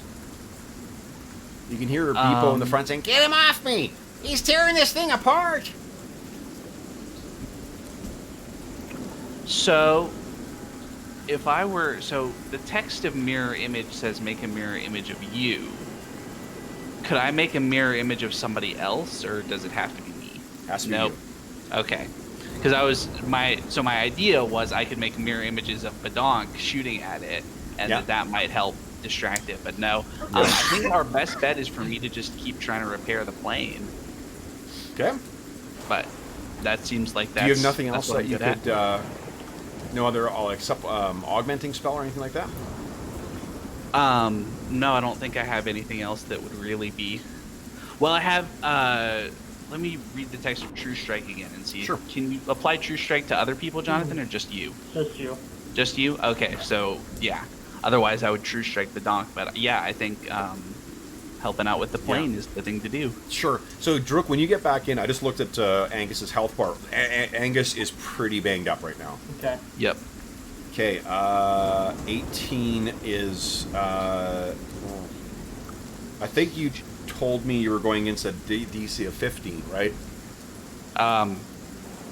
Sure. Yeah. Okay, so- of course I did. Yep. So knowing that I would roll. I'm using the numbers from what do you call it? From treat Medicine? wounds. Yeah. Yeah. So go ahead and give me a 2d8 roll, please. 9. Okay, nice. So it gets 9. Nice. You're doing your best Scotty impression here. Badonk, your turn. What are you doing? Do I have an angle to shoot at it? Definitely. It's right. It's on the tip of the plane, trying to bite and tear this thing apart. Okay, load, aim, and shoot. Here it goes. Come on, money. Yeah. That's 20! Yeah. Nice! With the extra damage dice from the magic weapon. Yeah, so now I don't know if crit. I'm not sure if crit's double magic weapon. What does magic weapon say? It increases the damage dice of the weapon itself. Yeah, and I think that crit's only you double the. Hold on, let me read what strike says, and then we'll dictate because I would love to see you guys roll 6d8 damage on this thing. That's Me too. badass. In fact, why don't you do that and I'll look it up afterwards. It says that it increases the number of weapon damage dice. Yeah. Oh, so then if it's weapon damage dice, then it It is. says specifically, it says it becomes a +1 striking weapon in magic weapon. I'm looking at this text of it now. Okay, hold up. Let me see what critical. If it just says double damage. I think I'm overthinking this. I think like one of the things they specifically did in this edition is to streamline a lot of this stuff so it's plain language. It's not like. Right, so if it's double damage, it's just double damage. Yep, you deal double damage. So go ahead and. Oh, you're doubling and halving damage. Yeah, roll all normal modifiers, bonuses, and penalties. You double or halve the amount as appropriate.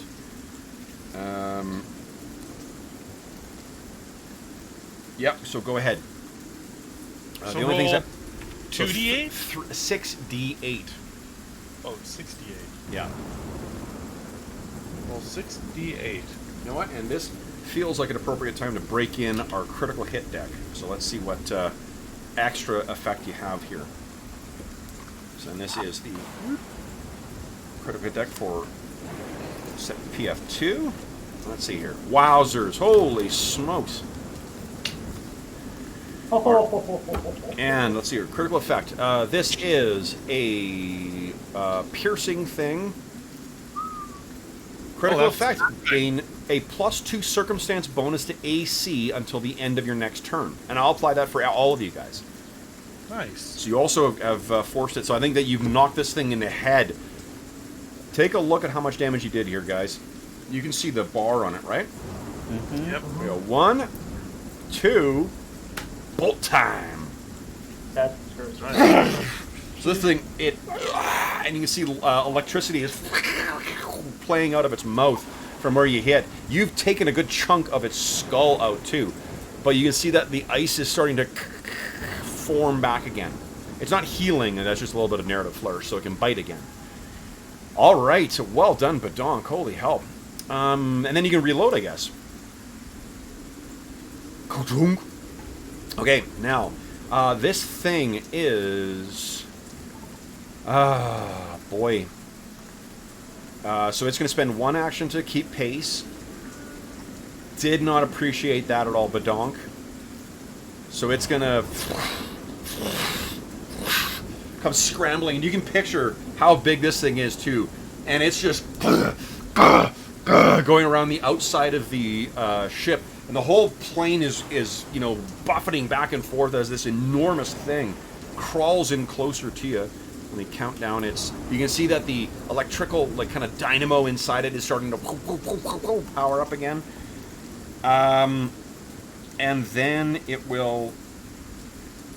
Oh, you know what? I'm going to use a. Oh, jeez, I couldn't use that. Dang.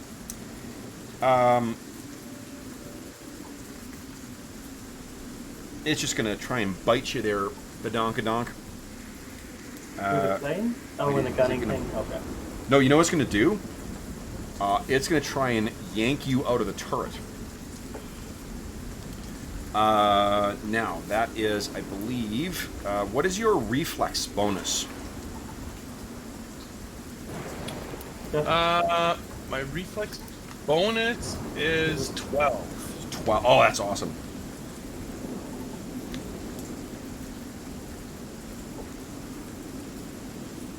Okay. Oh, Sorry, what is your fortitude bonus? 10. 10, okay. Alright. So this thing reaches forward with one of those icy claws. Oh my goodness. And... boy. It grabs you in its enormous, oversized claw. Wow. And you are currently grabbed. That means next turn it's going to try and toss you out. So you guys can hear, ow! And I think part of the plane, it's such a big creature, you can see part of it's going in, so you can see this happening. Druk, what are you doing? So he got pulled out of the turret? It's grabbed one of those massive claws is around, and he's grabbed him like, Okay. Kind of thing. Is the turret like pointed directly at the thing? I don't know if it's like it's sort of been pushed to the side or it's been damaged or what. I'm not sure you can tell. I was wondering if I could run over there, muscle it towards the thing, and just pull the triggers with Badonk right there to shoot at it.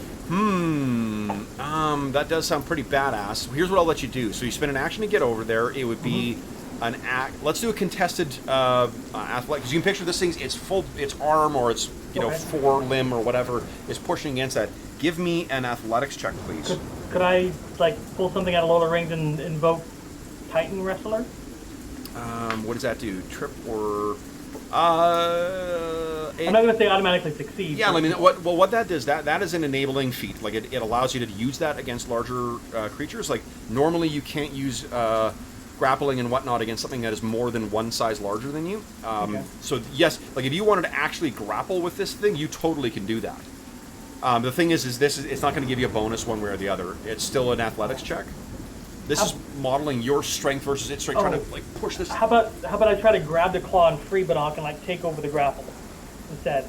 You can try. Yeah, you can try. Yeah, I'm going to try that. It seems better, because Badonk has better aim. Yeah, go ahead and give me an athletics check. I need 0 points. We are... Could I try again with a -5? Yes, because it's an attack, yeah. Really? Oh, Come on, God. roll 20.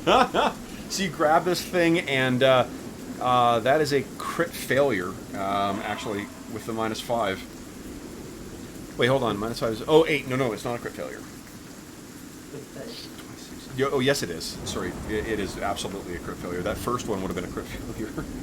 So, crit failure with a grapple means... it can grab you. Well, if it wants to go Badonk, I'm fine with that. So...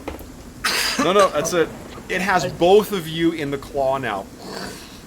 So both Druk and Badonk are... I'm just going to move Angus over here. So I ran over there, grabbed its thumb, and started pushing it out of the way. And You're like, get out of the... Wow, shit! Yeah, it made me think I was getting it, and he grabbed me too. Like, ah! So both of you guys are in its mighty claw right now. Angus, you see this happen. What are you doing? Shoot it! I'm going to do... I think what John was describing before he decided to get fancy with it was exactly the right move. And try to muscle the turret into firing basically point blank right into its center of mass. Okay, you have True Strike left, right? You have one more? You have one more True Strike left? I don't think that'll... I think the difficulty is muscling the turret into place, not the actual shot. Yeah. So go ahead and give me an athletics check, please. This is why you should have True Strike. True Strike doesn't help with the athletics. Athletics is an attack, so it should. So all three of our heroes are now in its claw. I hope you guys can fly. Holy shit. Because I can fall slowly. I just rolled its grapple. So all three of you are in there. Badonk, you're the last one to act before this thing is going to try and toss all of you guys out of the plane. What are you doing? You're like, what are you all doing? Failing forward, my friend. Yes. Failing forward. Well, wrestling with dragons is not really my thing. So escaping a grapple, though, I think may be really up your alley because it's an acrobatics check. Oh. Well, I will attempt to escape his grapple then, I guess, since that's... Hold on. Before I talk out of turn here, let's see. If that's true. should have raged. That's what I should have done. Escape. We might be heading right back to our other storyline. Yeah, As everyone Jeff dies. put all this work into balancing out the storylines, and then decided to blow up this one. Certainly makes it easier, That right? would just lead into his total party kill so we wouldn't see it coming. I'll survive. It'll be fine. Okay. Not if the dragon eats you while you're feather falling to the ground. I'm not gonna feather fall to the last second. That, Last second. you know what Halo jumping in real life is like, right? Like, Yes. it's This really is- dangerous. This is magic. It's acrobatics No, but or it- athletics. So yeah, so you can try and make an acrobatics or athletics check here, Badonk, to try and get out. We'll make a acrobatics check. Okay, so escape is an attack action, so each extra action is a -5. Well, let's try this first one. So here we go. Ah. You are out. You Poke are him in the out. eye. Very nice. So you wiggle because he's got so many of them in there. You are out. You still have 2 more actions. What do you want to do? Well, let's see. My crossbow's already loaded, Yeah. so aim and fire. Okay. Well, I think you need to get it in the Fire. way. Yeah. So I need you to give me an athletics check, please. Because right now it's pushed aside. Nat 20. Holy Like shit. against his head, like dodge this. Good, yeah, totally. Give us another. I'm gonna count that as a critical hit. Go ahead and roll 6d8 again, Nice. and I'll take the next crit effect. Here is ragged wound. It takes Yeah. 1d6 persistent damage. So roll a d6 as well. No, it'll be at the end of or the start of its turn. It takes that. Okay, so let's see here first. Let's take off the damage. Holy shit! And then this thing immediately releases the grapple because it's gonna be its turn next, and then it, streaming this like bits of lightning and chunks of ice away from it. It streaks to the side, and it's gonna fly like far enough away it can move 90 or 80 per action. So it's gonna be able to go 210, which will be out of the line of sight anyway. And it disappears. It screeches, disappears from view. Put it there. Okay. Everybody enjoy a heal. Down. Okay, and then Drook's turn will be next. I'm going to give the 30 points to Angus with a 2-action heal, Okay. and then I'm going to turn and poke Badonk with a single-action heal for 8. Nice. Okay, so Badonk heals by 8. Angus, you heal by 30. Yep. That's all my second level spells. Okay. All right. Wow. So you can hear the howling of the wind from outside all the multiple holes that are in here. I think the amount you fixed it is about the amount that you've been able to fix it for now. This is going to have to get down fairly soon. Can I spend the time doing that? No, because remember, mending only works on small objects. Oh, yeah, that's right. You can't. Yeah. Oh, I could, take a piece out, fix it, and put it back in, maybe. No.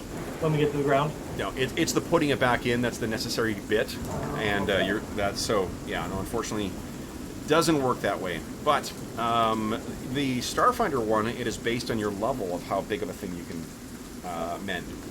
Oh, light vocalist, okay. Yeah. So, okay. So then, I think as you guys are flying along, tell me once you guys have a moment to catch your breath, what do we see our heroes doing? Practice reloading this gun and shooting it. Yeah. We got to get trained with this thing. So is someone keeping watch here or what? Oh yeah, Drook is going to be in the machine, looking around, figuring it out, and keeping a watch. And Okay. All right. So I'm going to treat it basically like let's say, as long as you spend a week practicing with it, you will count as proficient for the next week. But you're going to need to spend proficiencies if you want to have long-term thing with it. So it'll give you a temp proficiency, but then you'll forget how to work it, or at least you'll get out of practice. okay. So, all right. So then, fortunately, while you are what do you call it? Where while you are keeping a close eye out and you keep expecting this thing to arrive, you know, at any the last second, it does not seem to return. So, is anyone trained in medicine? I am trained in medicine, yes. You're trained in medicine. So, if you want, you could take 10 minutes to treat wounds on people, if you like. I mean, you're at full, but Badonk is still down, and Druk is still down as well. I still have 2 first level heals I can cast, but I want to save them. I'd say that's a good call. All right. I will do... Badonk, do you have medicine also? I don't think so. No, I have a -1. Okay. Well, then I will do medicine. All right. Okay. First one for Druk at 15. Okay. Nat 20. Thank you. Critical success means 4d8 hit points, and if you've got you don't have the wounded condition because you didn't go down. So No. yeah, go ahead and roll 4d8 then. I was hoping to go toe to toe with that thing. Mm. Would have probably ended badly. Yeah, I think it may have. Are you rolling the healing, Erlen? I'm invincible. I'm letting you roll the hit points, and Okay. then I'm Nice. gonna roll it again for healing up Badonk. You don't want to waste your d20 rolls, right? It's what you need. 15 is good enough. 2d8 damage. You heal. So Badonk, you heal 2d8. I think, don't you have your healing touch too, Badonk? Or is that other monks? I don't remember seeing a healing touch. Oh, that could be imagining Do you? things here. I think you're thinking of the monk in Astonishing Swordsman, Sorcerers of Hyperborea. I'm thinking of the monk in like a bunch of other things. I can't remember what. Okay. It's been so long since we played these characters that. I think excellent. wholeness of body is the old version of monk healing. Okay. So then, fortunately, so there's a couple of things that'll happen here. Well, actually, let's. If there's nothing else you guys want to do in here, then we will cut to you guys kind of finally, you know, reaching your destination. You're coming out of the clouds,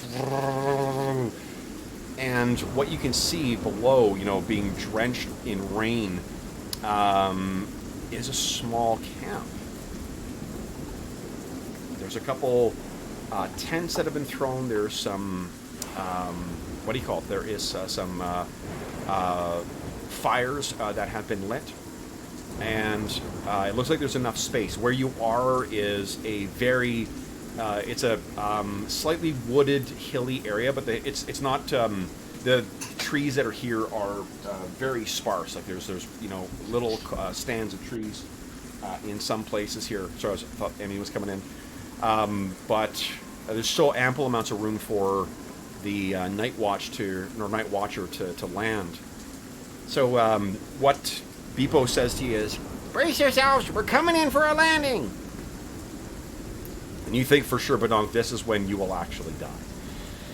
He is gripping very tightly. So 2 things. First off, everybody gets a hero point. So go ahead and give yourself a hero point, and then let's take our mid-session break. All right. And we'll come back, get our drinks, come back, and we'll see what happens in this camp. So back in a second, folks. We put the intermission music on. Boom. We turn down these ambient effects.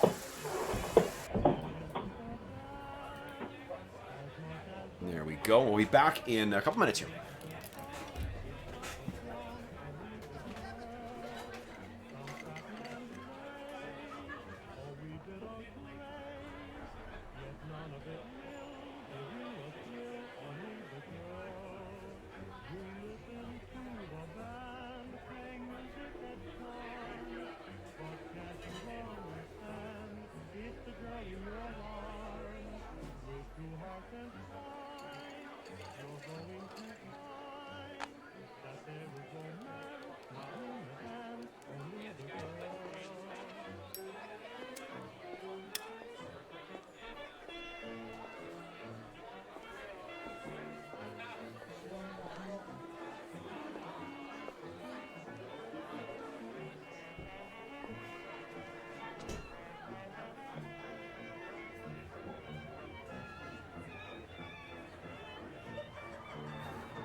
Whew, another harrowing fight.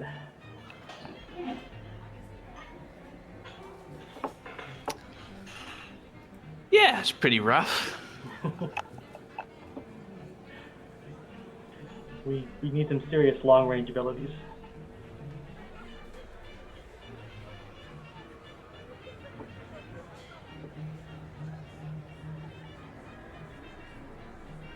I was wondering if the thing was undead.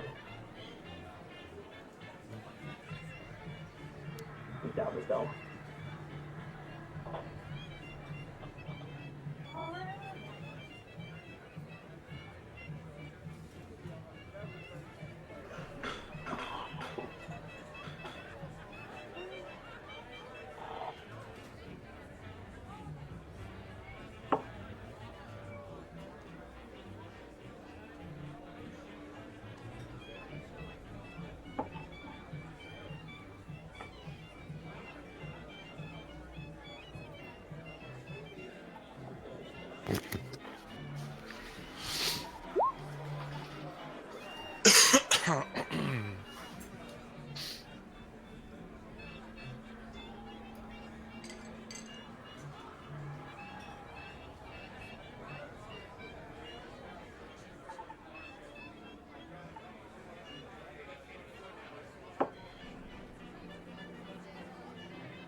The dog is voted MVP of the battle. Yeah, you got a couple of lucky shots there. But supporting character goes to Angus for the magic weapon.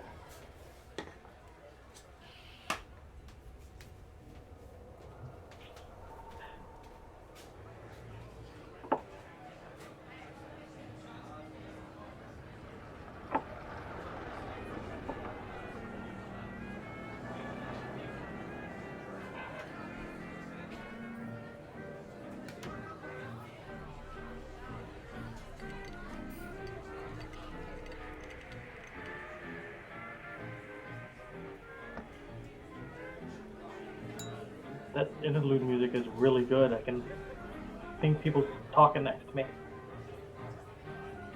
Good quality.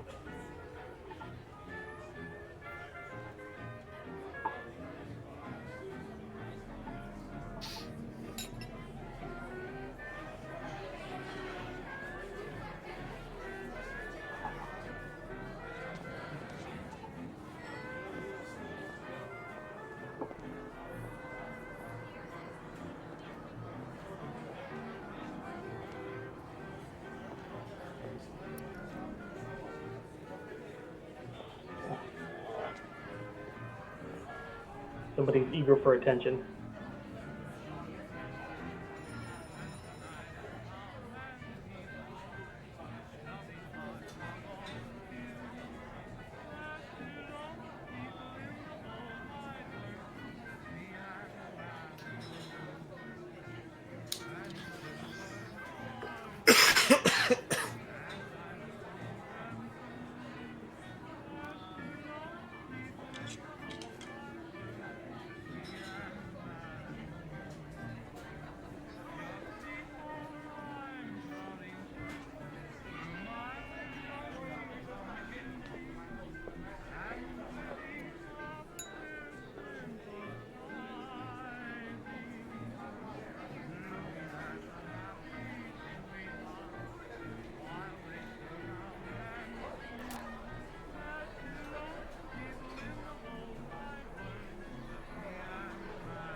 Must be thrilling for people at home to watch.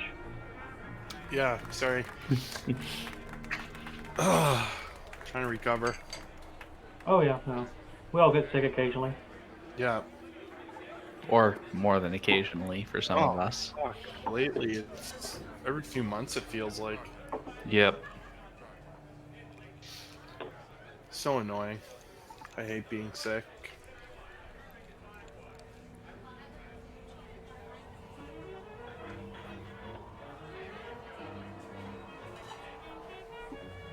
Hopefully you get sick days at work. Well, I work from home, so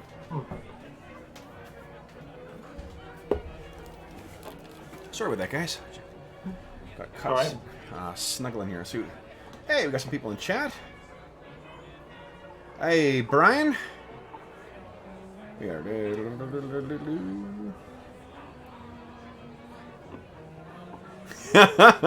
Outrageously Money says you should have charged and jumped into the air. Or is that you?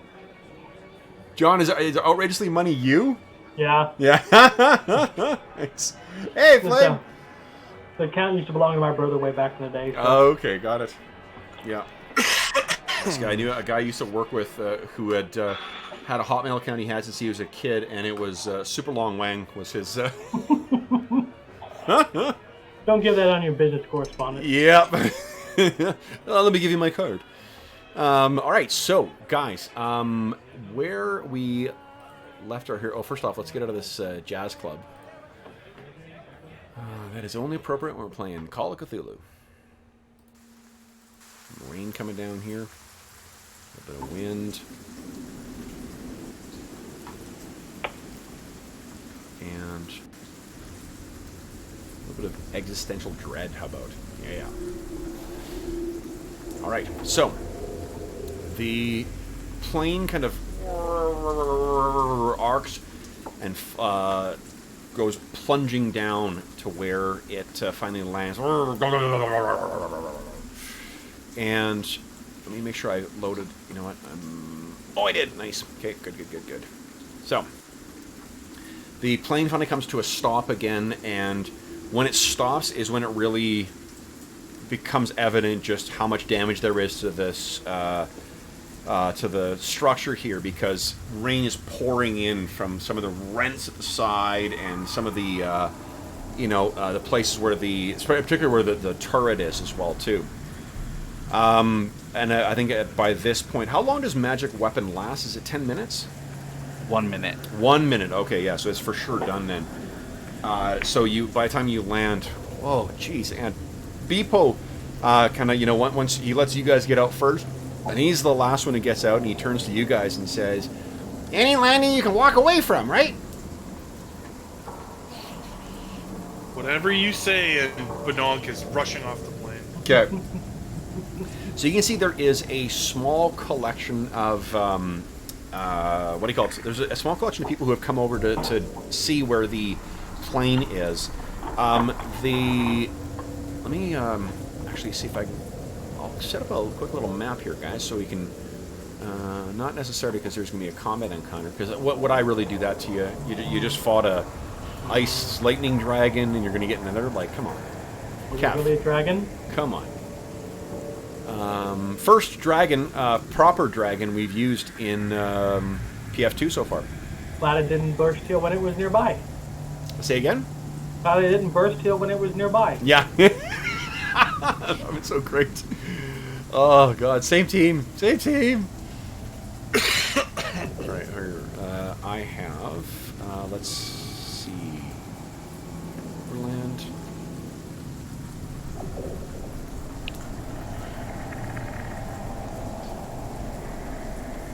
Yeah, let's do this. Close this here.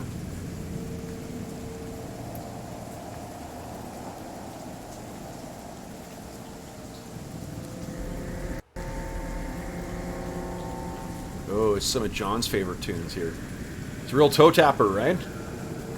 Nightmare-inducing toe tapper.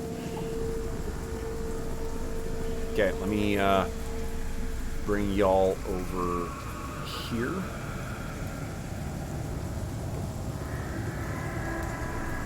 Actually, I bring your plane over as well too. So here we go. Oh, wrong thing. Sorry, guys.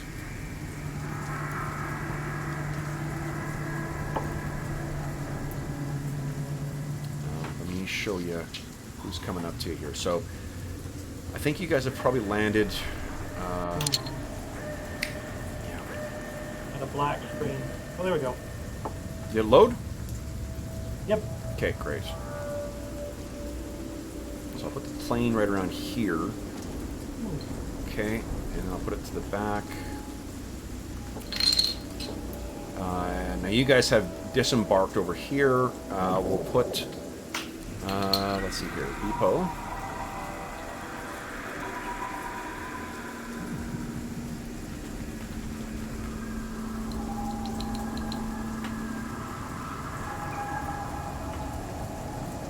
Put depot right there. And there's a couple of strange things that are walking up to you. One, well, for one, there's quite a few other gnomes that are walking up. I'm not going to bother putting them on the map, but you can picture there's probably. Oh, let me turn that laser just down a scooch here because that is a wee bit loud. So, what is walking over towards you in amongst these ruins here? There are about maybe, let's see here. I'm going to randomize it. About 12 gnomes, all coming over, men and women. It's all adults. There's no kids amongst them. And likewise, in with them is something. Oh, god dang it! Something you actually. I don't think you've seen this before, Badonk, but the rest of you guys have not. And what it is, it looks like this, guys. A centaur with massive wings swooping up behind it. Now this one actually has kind of like a Greek style like tunic, not quite a toga, but like a tunic that's open at the sides. Got big muscular arms, and even in spite of the weather, he's walking along or trotting, I suppose, along towards you guys. And give me 2 seconds. I'll put the token down for him as well. I wonder how he flies. Let's see here. Boom. Yeah. So there's very the aerodynamic. Pegator making his way over, and then there is also, I'll do this little guy. This will be, let me put a name on it. Show a nameplate. This will be, Gray stones, right? nope, Palabar. You are right. That is the same illustration. Oh. I only have so many things. It's Palabar Fabblestabble. A name. Palabar Fabblestabble. This is the guy that he said that he had spoken to. Let's see here. This you're assuming from the Minotaur. The Minotaur, the Pegator. This is the it's Cadmos Sunseeker. Can you guys see the names on them or not? Negative. Cannot see names. Okay, give me a sec. I gotta put advanced C. There we go. How about now? There. Yep. Okay. So I'm putting them down for your benefit, not necessarily mine. So it would be good if you guys could see them. There's Cadmos Sunseeker, and then there's something strange here as well. There is a couple. They come kind of flapping over. There's a couple harpies that fly over. And you remember seeing them before, Badonk, when you were in there, right? And these are not your typical harpies, and they're landing on top of the ruins there and kind of looking down at you guys. So they're not ugly, evil women. They're not these wings? hideous. No, they actually look like this.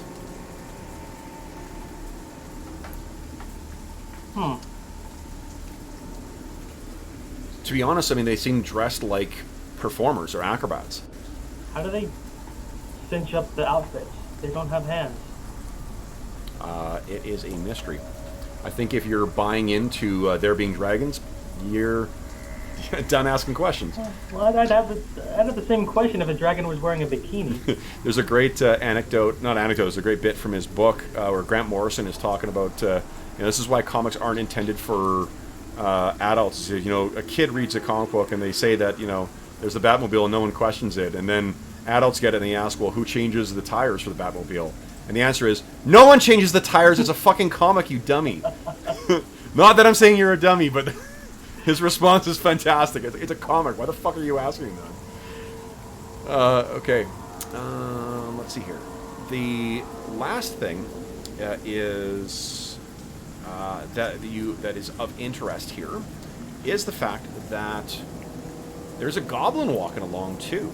But this looks unlike any goblin that you've seen. This goblin, Badonk, is carrying himself with a great deal of importance. Like, he's as tiny as you are. He's got the same big head that you have, so he's kind of comically misshapen as far as, like, compared to what humans are. Let's see here. That don't impress me much. No. No. And this is what he looks like, guys, as he walks up. Oh.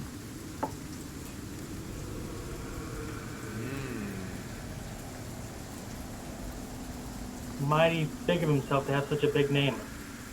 So he walks up, and Palabar looks over to where Beepo is. I'll give a name to Beepo here as well, too.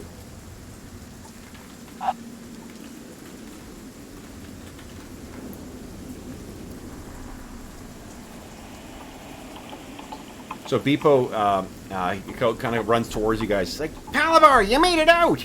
And Palabar's like, Beepo, you made it here! And they come up and they hug each other like, I can't believe you got out! I can't believe you got out! How did you get away? And he says, Palabar, you guys can walk up and you can hear this conversation going on. Palabar says, well, with the help of a lot of these folks here. I'm not sure you met him before, but this is Cadmo Sunseeker. He's part of the Watch. And Cadmos, kind of clip-clops up towards, and he looks down at, kind of nods towards you, or towards Beepo. Beepo doesn't seem to know him, but Cadmos is sort of, taking him. He's not being hostile, but you can tell that he's kind of taking the measure of you guys to see what, if you can judge what the cut of your jib is. And then this little guy, the little goblin, comes up, walking beside, and he says, and who are these people? And Palabar says, well, this is Beepo. I told you. I sent a message to him. He got away as well. Beepo? I'd like to introduce you to Phidias. And Beepo looks over at the goblin, and the goblin says, my name is Phidias Ornak von Scuttlecup III. And he does this very, elaborate bow and looks up. And Palabar says, this is the guy who was acting for the mercenaries. He was part of them, but he betrayed them. He helped us. He said there's something very bad going on in Serene. And Cadmos is still looking down, and Phidias looks over and says, and who are your companions? Who are these people here? Another goblin? You, goblin! Were you serving with the Black Fang tribe as well? Your face is unfamiliar to me. No, of course not. I'm an independent contractor. An independent? You look like you are dressed for a circus. Well, what of it? Sure, I used to do some circus work. Now I mostly treasure hunt. Acrobats and tomb robbers. This is hardly the kind of assistance we require, Palabar. But Donk does a one-handed handstand.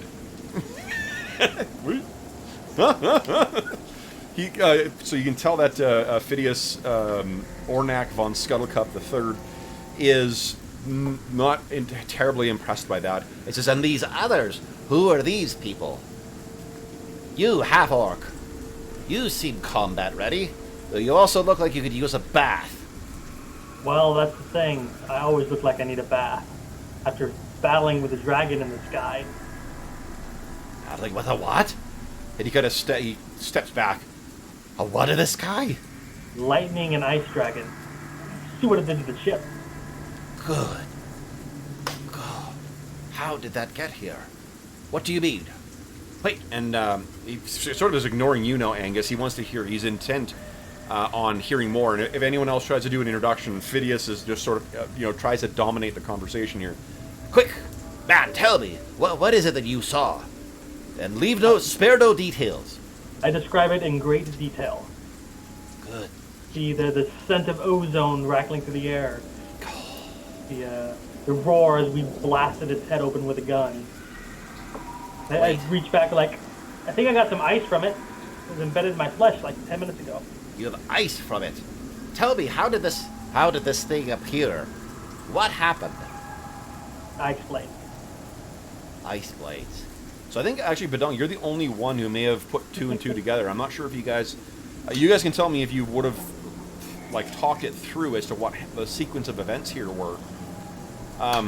You never actually got a message. That thing seemed to show up without any message in it. Right. I'm guessing it was behind the storm clouds that were nearby or something. I think I was the one who was putting together that there was a significant amount of conjuration magic right before it attacked us. Yeah. Oh, not me. So, Went Badonk way is, over my head. yeah, Badonk's the one who put the message in, who, you guys all saw him jump back, and that's afterwards. Angus, you're probably the one that is most likely to put two and two together. So what happens? What do you say? I will say there is a possibility that this thing was conjured somehow, because I detected a great deal of conjuration magic just before it appeared. That what that was. Phidias looks up at you and kind of does an up and down. You have the cut of a great warrior, sir. Well, thank ye. What know you of magics? Oh, I also know a thing or two about the magical arts. A dabbler, eh? Then try as best you can. Explain to me what it is that you experienced. Well, you see, and so I'll tell him, so Badonk got this message, put it in, and then there was a sort of flash, and then I sensed out there looming kind of conjuration magics, and I gave the message to the pilot, and that's about when it attacked. The message was a trap. The message? And where's this message now? On board the plane. But don't go run and get it. It's still with you? Uh-oh. And you go Might have racing to over to the move. plane, you grab the thing, and there's a little spark that comes as you take it out. You bring it back, and he takes it, and he says something. Bazalak! Ah! And he tosses it to the ground, and then gestures, and there's this arc of light, or bolt of fire that kind of hits it and destroys it. He says it still had a conjuration aura on it. We may not be safe here. And Palabar says, We just made our camp here. We can't just pick up things. and Cadmos kind of stops, and his wings get out a little bit. He says, I will do a quick patrol. And he kind of trots and then takes to the air. And he flies up to sort of do the do a kind of a circle around to try and kind of watch the perimeter in the air. And the two harpies kind of screech, and they both take off into the air as well too. And you can hear Cadmo says something to them, and they go off in one direction. He goes off in the other. Palabar and Phidias kind of stay with you guys. And Phidias turns back to you again, Angus, and says, "Quick, describe for me in as much detail as you can. What is it? Bless you, other goblin. What is it that you detected? Tell me every nuance that you can remember." So Angus, you can go ahead and give me a Arcana check to see how best you can communicate this stuff to him. Yeah. Pretty well. Pretty darn well.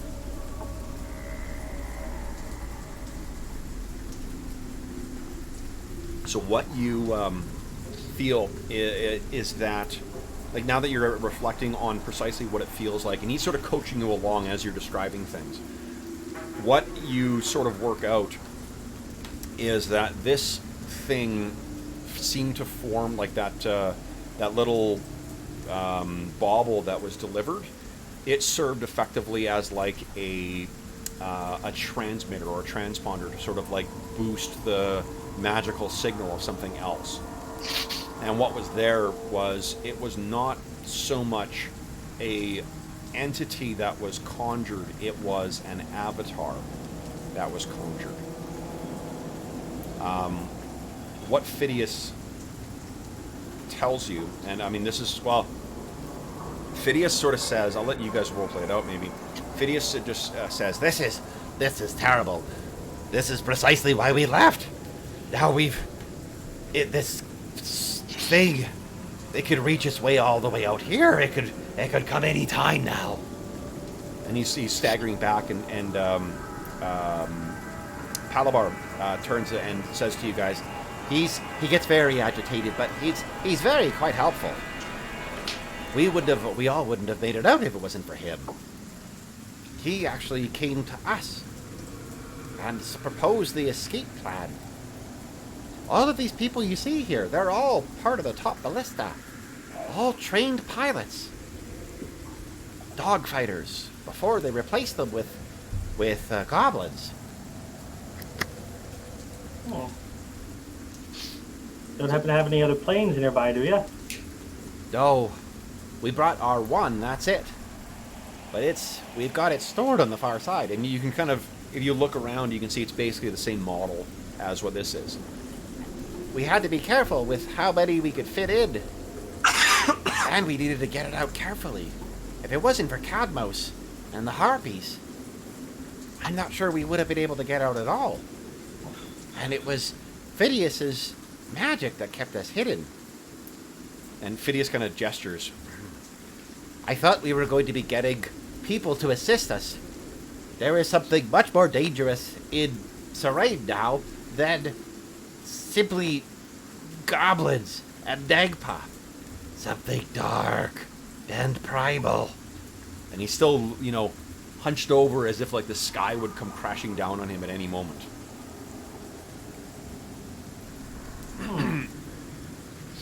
What do you need? What do you need this help to do? To drive this thing off. We thought we were simply being hired to help with keeping the local population in line. And the Black Tower is rumored to have great magic in it as well.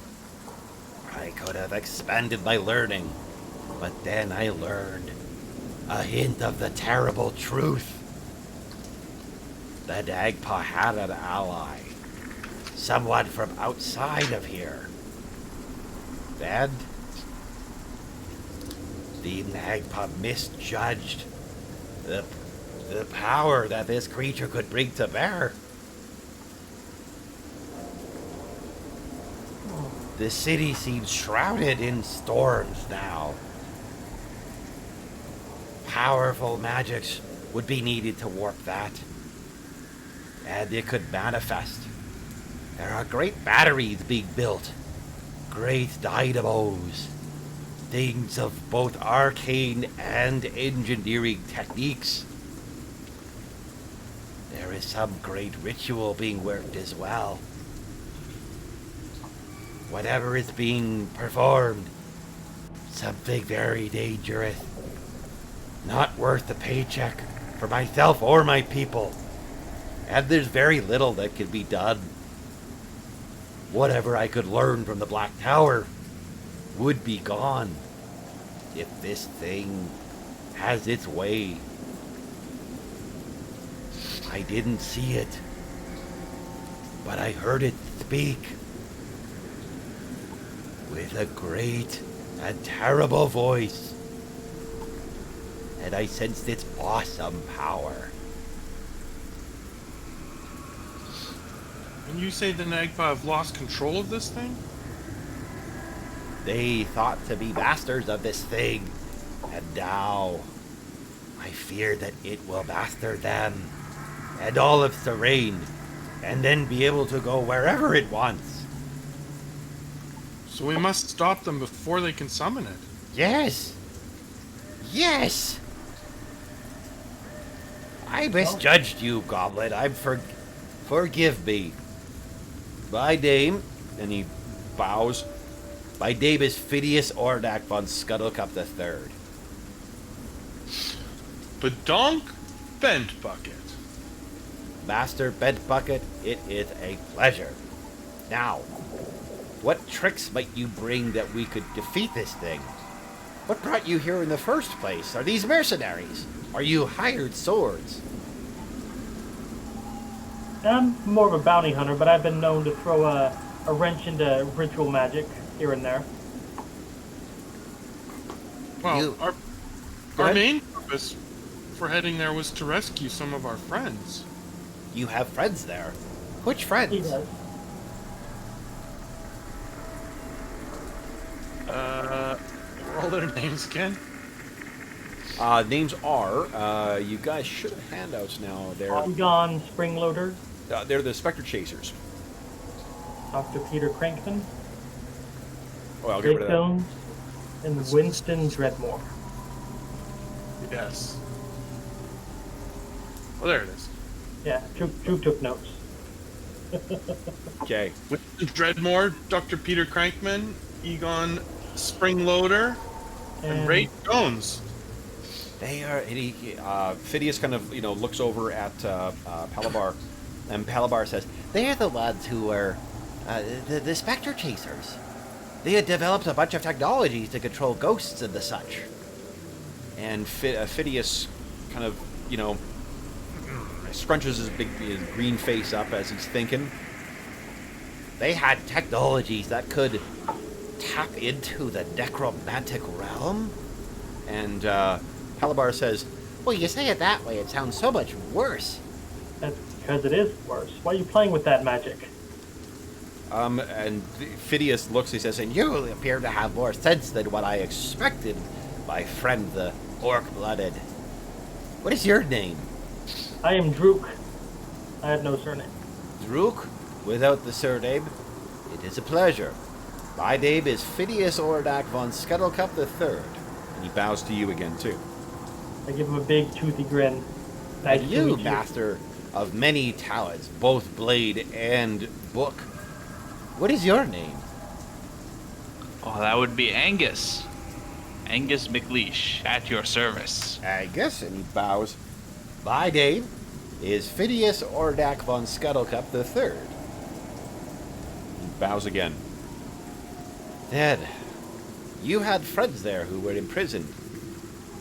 I feel that that is not a coincidence that they have been using those technologies. There is a grander scheme afoot here, the dimensions of which escape my notice presently. Perhaps if we turned all of our collective attentions towards this.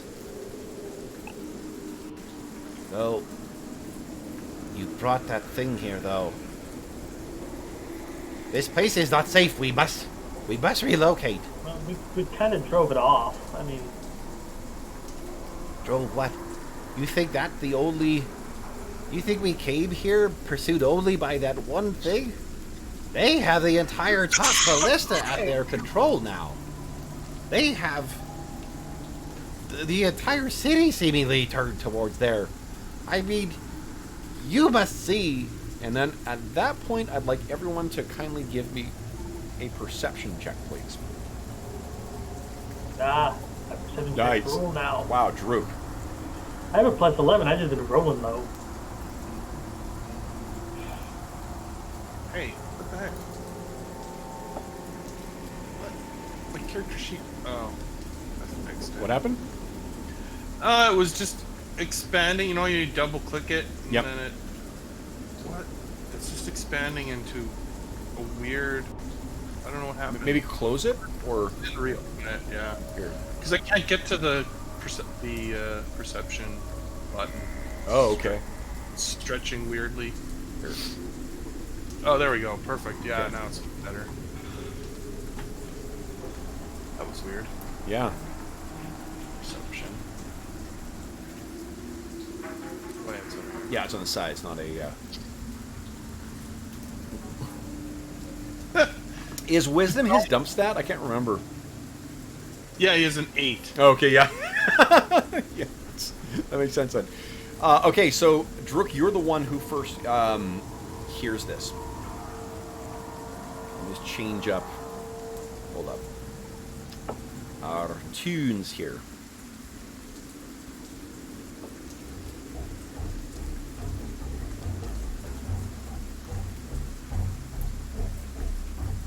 There we go. Is that goblin music? It's not the music you hear, but what you do hear.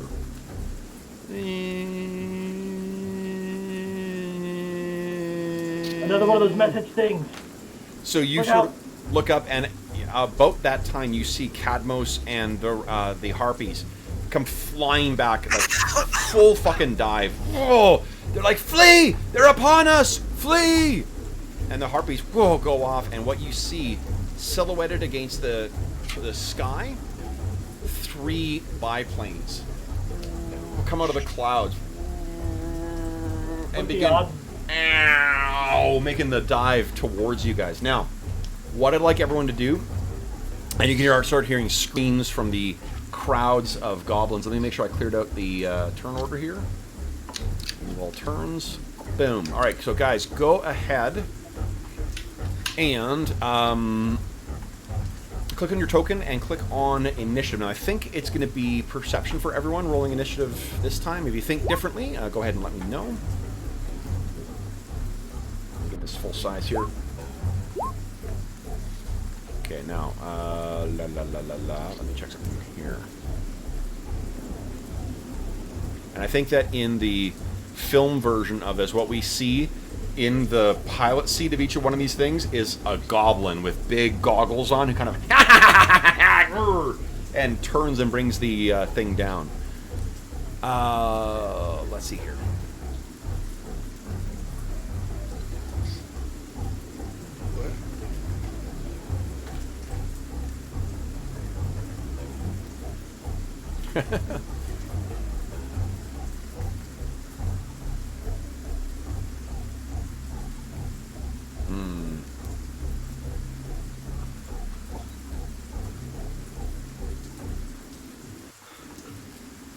Okay, sorry guys.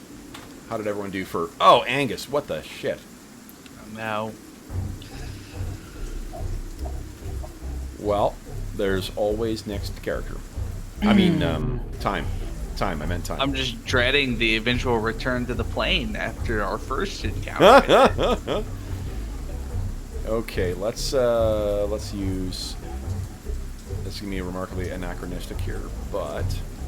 These are all gnomes that are trained to fly these things, right? Say again? These gnomes are trained to fly these things, right? They are, yes. I have a crazy idea. Maybe... What's going on here?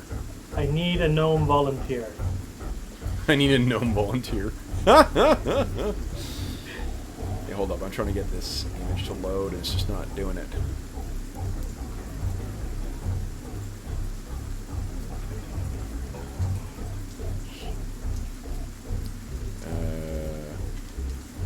Let's see. Okay, this may suddenly appear as we're... Oh, here we go. Huh. There we go. Oopsies.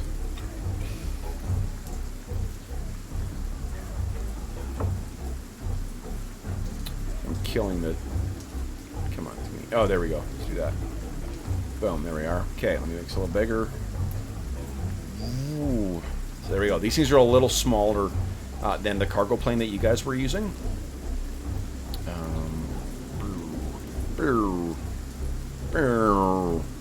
All right. Now,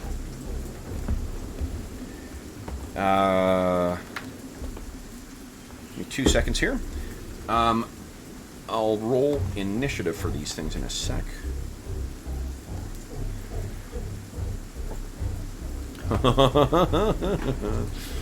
Oh man, I love role-playing games.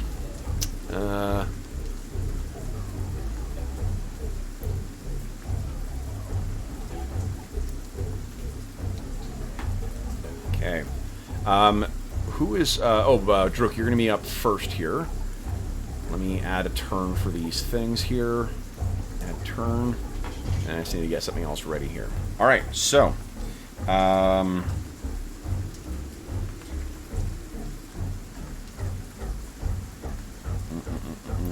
Oh, yes. I'll do that. Okay. So, this thing comes diving in. And let me set hit point bars for these things so that you guys can track it.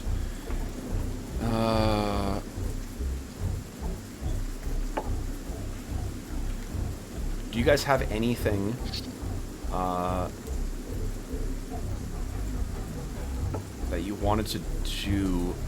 I think you're going to have one free round of acting before these things get in range. Okay. Boom, there we go. Because they're going to have to dive quite a distance before they get in. So let's do one free round of actions here. So, Drook, you got 3 actions. What do you want to do?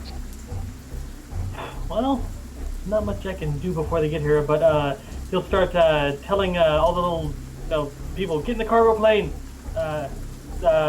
What's his name? Down here. Dang it, it's not working. Beepo, is that his name, or? Which one, sorry? Do you mean Beepo, or do you mean... Yeah, Beepo. The pilot? Beepo, can you get that thing in the air quickly? I can try! Okay, I'll give you cover fire. Okay, so you got 3 actions, so he can... I think it'll take him 3 actions to get into the plane, so we'll put him in the plane right now. I'm gonna get there, pull out my bow, and start readying a shot for one of the planes that come by. Okay. Alright, so then, Badonk, you're up next. You got 1 round. What are you doing?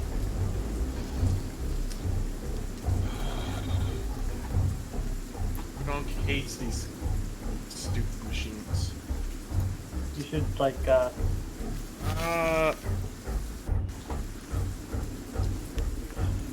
think he's gonna run for cover. Okay. the wall next to you. Yep. So, what's my movement? Excuse me. Wall along here. Speed is 40. So 1, 2, 3, 4, 5, 6, 7, 8. Behind this tree and this wall, he will hide. Okay, Awesome. sounds good. Move those guys out of the way here. We'll let... actually, I think Angus, because you rolled not great. We're going to move these. He's going to run for cover. I think Phidias is going to run for cover as well, too. Phidias is yelling out, "Get to the plane! Get to the planes!" And Angus, what are you doing? The plane's not moved before me. Oh, one free turn. Yeah. Yep. So I'm gonna run and see if I can help Beepo get the plane in the air. Okay. So you go racing over there. So you can see then... yes, alright. So then we're going to go... Let's put these guys in the proper order. Alright, now these things are... Now, we can picture that they're about 50 feet in the air right now. And... Drook, what are you doing? I'm going to shoot it in a vulnerable spot. Okay. I think you got a pretty good shot. I mean, I don't know if you know what a vulnerable spot is on this. I'm just going to try and shoot it. Okay. Maybe aim for the goblin face if they give me an opportunity. I don't know if you're... Yeah, like I this know. picture, it's 50 feet in the air. You're looking up at it. I don't know if you're going to have an angle. Yeah. But go ahead. Let's see what the dice says. And maybe there's a critical hit. Well, I'm going to use, like, all 3 of my shots. Just Okay. Maybe. So second shot is minus 5, so it's... Well, nah, I'm going to use my last just to move. Okay. 15, 20, So you- 25. Fire these things, and they're moving a lot quicker than what that thing was. Yeah. Okay, so then, Badonk, what are you doing? You can hear these things coming in. Everybody came and hid where I was? Yes. Huh. Find your own watch! You didn't say dibs.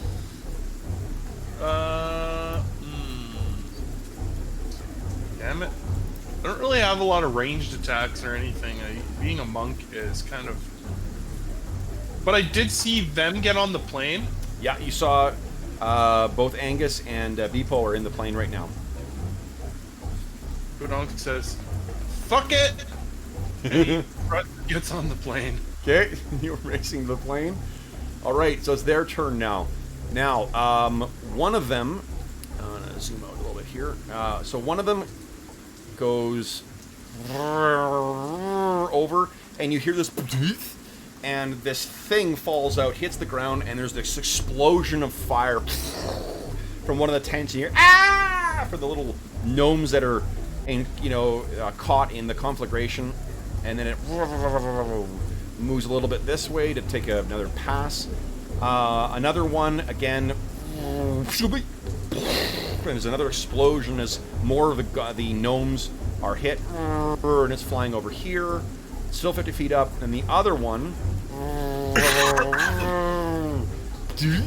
and it is firing directly at the gnome watch. Or is it the night watch? Night Watcher? I think I get that name wrong every time. Oh shit, and it's square on it. Let's see how much damage it takes. And. Boom!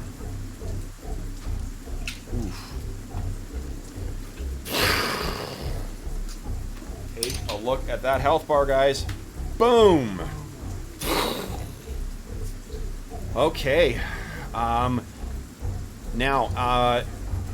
guys, you might want to spend an action to try and look at this thing, because there may be more...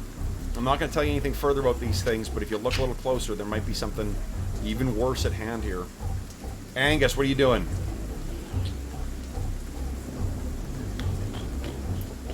Where's my oversized pieces? Oh, shit. I don't know. Are they... I guess I'll... Since you just dropped the hint, I guess I'll look at them and see if, you know... Yeah, give me a perception check. Perceive. That's not so good. Why don't I use a hero point, because I can do better than that. Okay, here we go. There Nice, we much go. better. So as this thing's coming in, you sort of look out the open door, you're like, what the? As that ball's coming out, you can see that they're underneath the biplane. There's a fairly large cage that's fairly open, and what you can hear from within, I think what you can see within that is, let me see here if I can. I'll just put the token down here.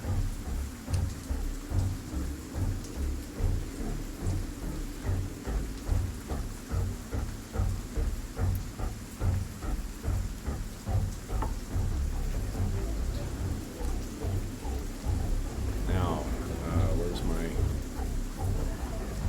Oh, hold up. Yeah, close it, open up again, hold up. There you go, guys. This is what you see. Like a living bomb. It's only about the size of a man. But like some kind of horrible living payload. It's in there and trying to get out. Next. Okay, so that's what you saw. You saw 2 more actions. Alright, so I'm going to point out the fuckers have dragon payloads. That good or bad for us? We get Presume bad that for it's us. bad. Okay, now if you want to try and you know what? I'll give these for free because you did spend an action to seek. Go ahead and give me a Arcana check, please. 18. 18. Okay, let me see here. Oh, what is going on? 18. Sorry, I'm checking my levels here. I've sounded quiet. Okay, 18 is good enough. So this, what you're able to make out what this thing is, and it's likely because of the sizzling, like there's a little bit of like scouring and burning on the inside of this cage thing. This is a river drake. These things have caustic mucus. They're kind of like dragons. They're generally found in aquatic environments, but they're very fucking foul-tempered, and they're kind of stupid but trainable. So if these things have managed to train them as some kind of like, aerial attack dog, I think it'd be good. So sorry, you still have 2 more actions though. What would you like to do? So I wanted to. One of my actions is to point them out. Yeah. Okay. to Nice. So everybody. everyone sees that. Yeah. Yeah. Yeah. And then that's Beepo. Is that top ballista material or something new that they've discovered? Basically asking if this is something that they know how to fight or not. He looks up and he says, Oh my God! What have they done? And why didn't we think of that? "That makes you that think answers that. Yeah, that is not something that is a standard top ballista, weapon." So what are you still have 1 more action? I think that's. Is that it for you, or? I think, I don't know if I can shove the plane to try to give it a kick start, because I know these old planes. Yeah. You need to Sure. get them going. Okay. So let me put these below you. There we go. Okay. So you get out there and kind of like, and it starts up. Okay. So then, top of the round, turns out these things are going first. And you can see inside the plane, this goblin pilot is kind of like, pulls a lever, and the cage kind of opens up, and these things get out. And fortunately for this turn at least, they are much more concerned with eating gnomes. And each one of them kind of slams down to the ground and goes chomping on a gnome. This one does the same thing. Actually, I think this one goes after the harpy. So it's chasing after the harpy, trying to get at it. And then this one, it likewise goes over here and slams down. I'm not going to put the gnome tokens out there, but you can picture these things hitting the ground and going after these little sky gnomes. Okay, next up is Druk. What are you doing? Oh man, that's horrible. I am torn. To give you a sense of size, these gnomish kind of biplanes and whatnot, these are not things that will. These things are things you guys could take down.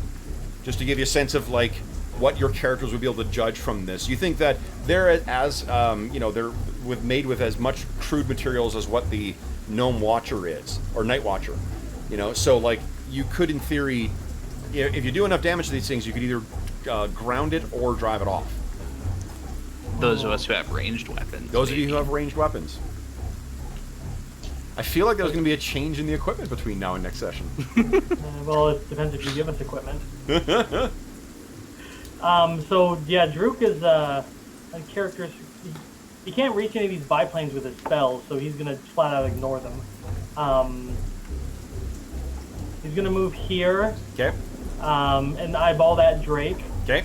Because he doesn't want gnomes to get eaten, because they're kind of important if we ever want to mount an expedition. Yeah. And then he's gonna snarl and sudden charge the Drake and try to jump into it and stop it from eating the gnome. Okay. So you currently only had a bow out. What are you? He's just running at it with just his fist. Oh, okay, cool. Yeah. Just to get his fist. To try and attract its attention. Okay, so yeah. its long head kind of cranes towards you, and you're in there. Is that all your actions?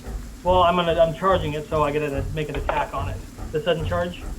Oh, right, because your sudden charge ability. Yeah. Awesome. Go ahead and make an attack roll. I forget what the unarmed damage is. I can tell you in a sec here. Let's see here. I think it's 1d3. I have a 9. 1d4 unarmed. Unarmed is 1d4. That's how much a dagger does. That seems. Daggers. These sorts of games, Daggers are seriously underrated in most games. Oh, that's a whole different topic. I'm But interested yes. more. Yeah. Okay. No, Yeah. unarmed, I believe is 1d4. That's what I have written down. Okay. Yeah, I'm trained in unarmed attacks, so. A fist, yeah, 1d4 unarmed, non-lethal, finesse, which means Okay. so you're not. Sorry, no. Finesse means you can apply dex. Agile means it's -4 for multi-attack penalty. Okay. Awesome. Yeah, go ahead and make your attack roll. Okay, so roll. Oh, Nice crit. So roll. 2d3. What's your strength? strength is 16. 16. So +3. So it's 2d4 plus 6. Please. Oh, okay. Get off of him! Whack! Wham! All right. So let me Did you put see him run around the corner and just charge and just leap and just on the nose when he comes down? Awesome. I'll give you a hit point bar here so you can see not the numbers, but see your progress here. Boom. You can see that, right? Yep. Awesome. Boom. That was with his fist. Okay. Ah. All right then. Badonk, what are you doing?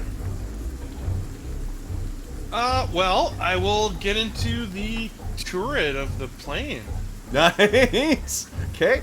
So one action to get into the turret. I'm assuming you left it loaded. Yeah, absolutely. So do you want to just fire, or do you want Aim and to fire. aim? I mean, I might as well aim, right? So. Okay. Well, then that'll be your actions, right? Because you have 3 actions. Oh, move. Oh, yeah. I'll just shoot then. Okay. Go ahead and make an attack roll. Or a dex check, please. Right. Ugh. So you fire at the... What were you firing at? One of the biplanes? Yeah. Okay. All right. So speaking of biplanes, all right. So first thing I need to do is move with these guys. So this one is going after. That one's gonna be out of your concern. It's gonna deal with the Pegatar and the Harpies. This other one that's over you there, Drook. Oh, He was flying that way. yeah. So this one is going to. It's like doing a See 180. here. Yeah. Move about there and about there. Oh no, it's gonna have to do this, I guess. About like that, and it's coming around to get you. It's not going to be able to fire this turn. It's going to spend all of its actions moving. This other one is going to go down here.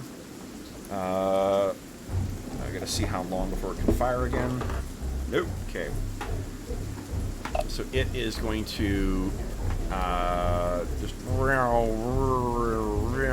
over here, and oh, you know what it'll do is it'll actually fire its Aka gun. So, let's see here. Nat 1. Its gun jams. It can only use its alchemical mortar. Nice. Okay, so that one is, and I'll put the a token on there so I remember that he needs to clear the jam. Oh, did we do a critical deck thing for my crit? For fumble? Oh, yeah, I can roll a fumble here. Hold on. Oh, for Well, yours, we didn't. No, yeah. no, hold on. Let me see. Good. Cool. We have him use him, right? Hell yeah. So that was a bludgeoning attack. Thunder Strike. He's deafened until healed. So you did hit him right in the head. You blew out one of his eardrums. Nice. Okay. Bad Drake. Bad Drake. And I did roll fumble, so let's see what the fumble deck says. He exploded. Like I say, we got, use him if you got him. So, let me give this a quick shuffle here. I like the illustrations on these even better than the ones on the previous ones. They look really great. Mhm. Okay, let's see. It is fumble. It was arranged. He's sickened. So not only does it jam, there's smoke pouring out of the cockpit now, and he's like, so Nice. that's fantastic. All right, Angus, you're up next. What are you doing? This plane is started now. What do you want to do? So I have one more first level spell. So I think I'm gonna reach up in there and tap on the turret and make it an enchanted weapon again. Excellent. Okay. So you go racing in, and once again, Badonk, you can hear this arcane speaking from behind you, and you kind of turn your head, and the bolts now begin to glow. All right, the drakes are up next. This one is going to jump on another gnome. Tears up another one. The other one is chasing after these, the Pegator and the Harpies. Come at me, Drake. All right, so the drake is going to first. Let's see here. Well, you're already there. Ooh, I'm saving gnomes. I am saving gnomes. So first thing it does is try and bite you. What is your AC? 21. 21. As a 23, so you're not no crit, but he does hit you. You take 12 points of piercing damage. Wow. And then it lashes at you with his tail. That is... nope, is a miss. And then the next tail attack is a miss. That's a fumble. Let's see here. Where's my fumble deck? Attack me with everything. I rolled a nat 1 with it. So he whips at you and you duck underneath it, and he manages to whip himself in the head with it. He's dazzled, which means -2 to his initiative. Yeah, he's got a chance of failing stuff. So kind of I'll say that's his last action too. He does have technically one more, but He attacked 3 times, right? yeah, but he's got a special ability. Oh, Yeah, okay. monsters have awesome abilities. Okay, so that is, I think, it for the river drakes. Then, Drook, what are you doing? Speaking of monsters, let's see Drook become one. Okay, what are you So doing? I'm spending my focus to activate my wild morph and growing claws. Ooh, does that have a manipulate trait on it? It Does it have has components? uncommon, That does druid not. morph, transmutation. It's the components. Oh, no, it's a somatic. So Just somatic, okay, then you're fine. yeah. Yep. Okay. So he does that, and then I fly into a rage, Okay. granting me a bite attack, and then I leap upon it and try to bite it. Awesome. So biting is going to be my first attack. Okay. I am raging, so let me click that. I think I get a +2 to damage. +2 to damage, yeah. +1 if it's agile. I want to hero point that. Yeah, I would too.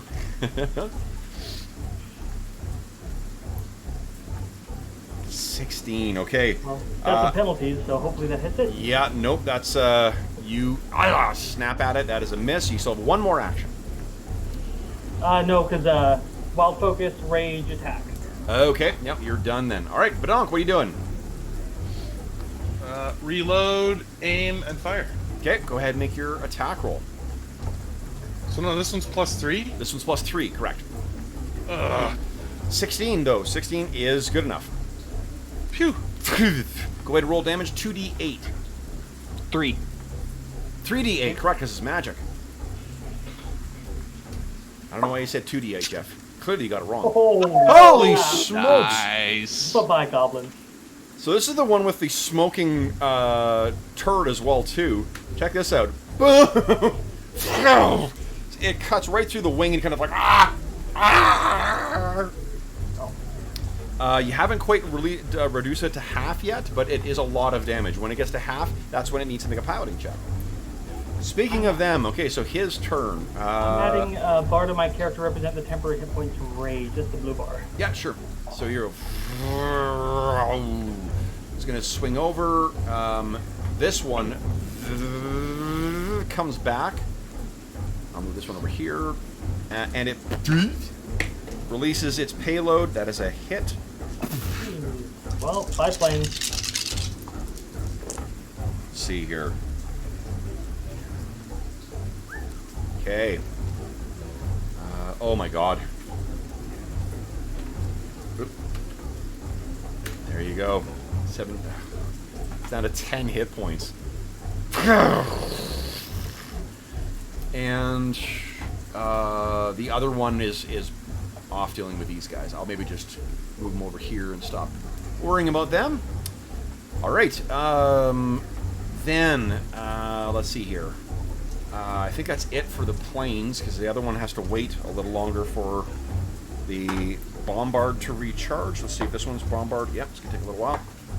Okay, Angus, what are you doing? You are in the plane. You heard it get hit again. It looks like this thing's about to fall apart. So yeah, I'd like to do another craft check to try to repair it. Okay, go ahead. Fuck. Do you have a hero point left? No. Okay, so hold on. I think it's 2d8 damage. It's Yep. 1d8. So it's 1d8? Yeah, it's 1d8 when you critically fail. Okay, so go ahead If and you roll fail, nothing happens. 1d. Go ahead and roll 1d8, please. Oh, I thought you only damage it if you critically fail. Well, that's He rolled a nat 1. Oh, you did? Yeah, it's red. Oh, man. I know. Okay, go ahead and 5. Oh my goodness. Half of our remaining hit points for the plane. You Okay. guys better get out of there before it explodes. Oh man. So that was only, I'll say, maybe one action. Or it probably takes 2 actions. You still have 1 more. What would you want to do?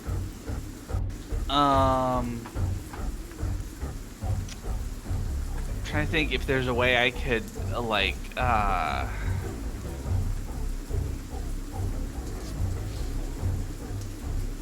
Beepo looks back and says, Whose team are you on? You fixed it. Okay, so wait, no, never mind. Spell takes too many.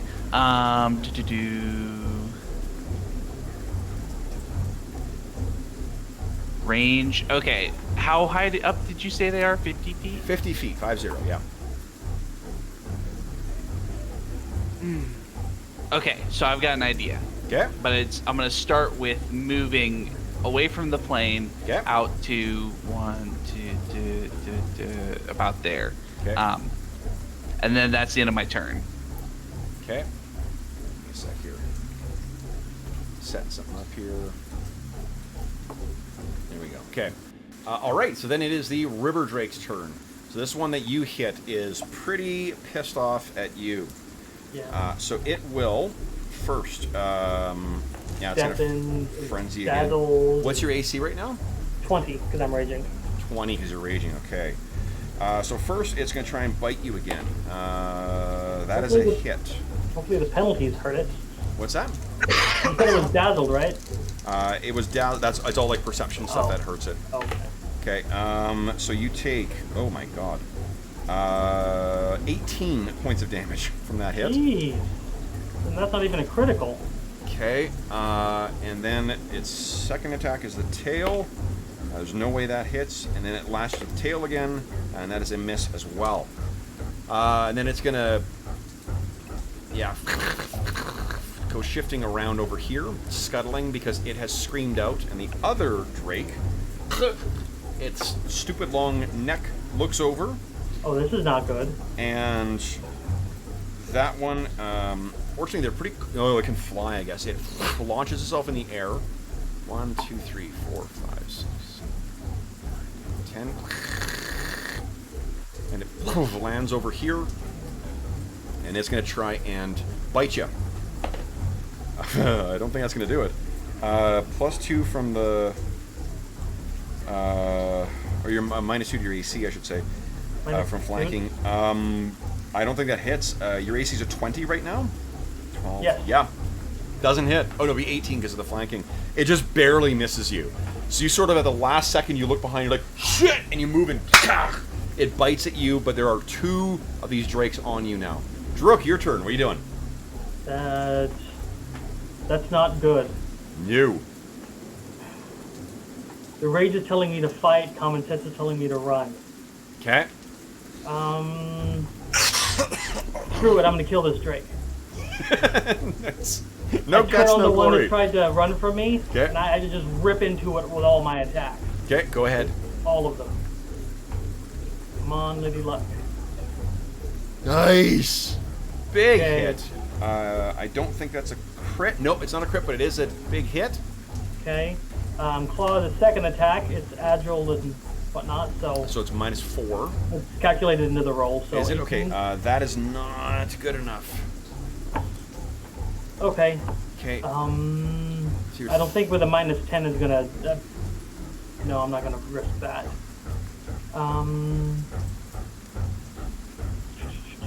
What can I do? 1. Could cast a 1-point heal for 1. Yeah, and get hit for doing a manipulate action. Do these things strike you as tactical fighters? No, Remember, they don't. PF2, it's not ubiquitous attacks of opportunity. Okay, well, sure. I'll do a 1-point heal on myself. Okay. What a son of a bitch I'd be if they have attacks of opportunity, right? Yes, you would be. They don't. Nice! Wow. Now hold on. That's at level 2 though? I thought you only had level 1 spells left. Oh no, you're right. Okay, so 6 back then. Okay. I clicked the wrong one. No problem. Okay. All right. So yeah, you rejuvenate yourself, pulling in your primal stuff. But Donk, what are you doing?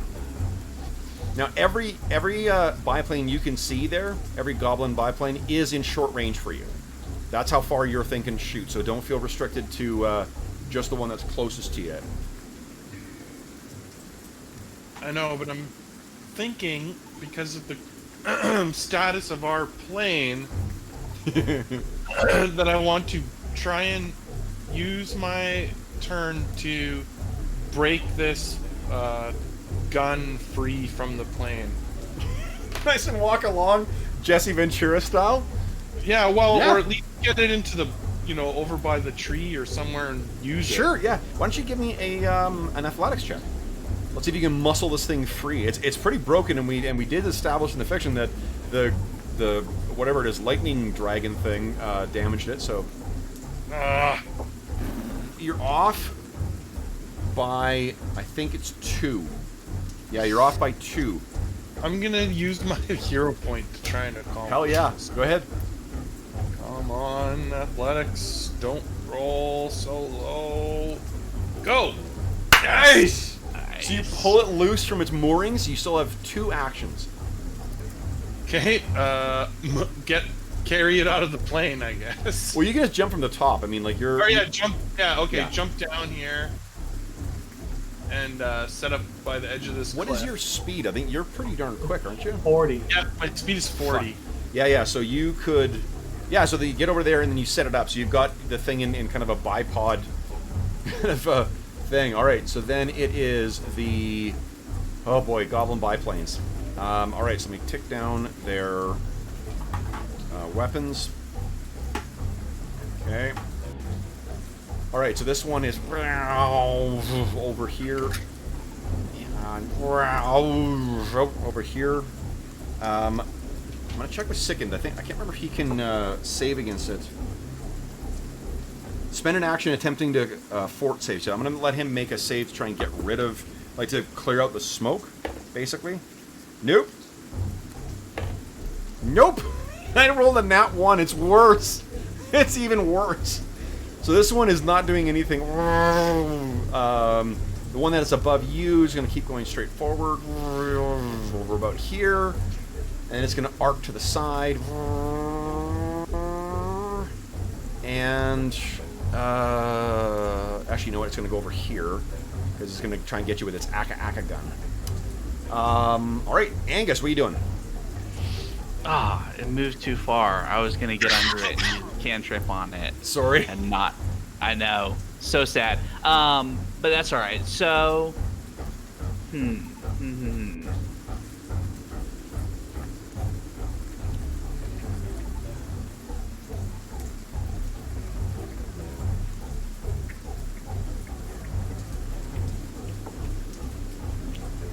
I'm gonna assume. Do you think people will run? Hopefully. Dude, no one told him to. Maybe he's gonna go down with his plane. He's still trying to get it. Well, I think you got it started. So actually, on his turn, I think it's starting to rumble forward. Take off, man. Let's see here. Once he gets to the end of the kind of like runway thing there, then I'll let him take off to the air, and it'll go around. Okay.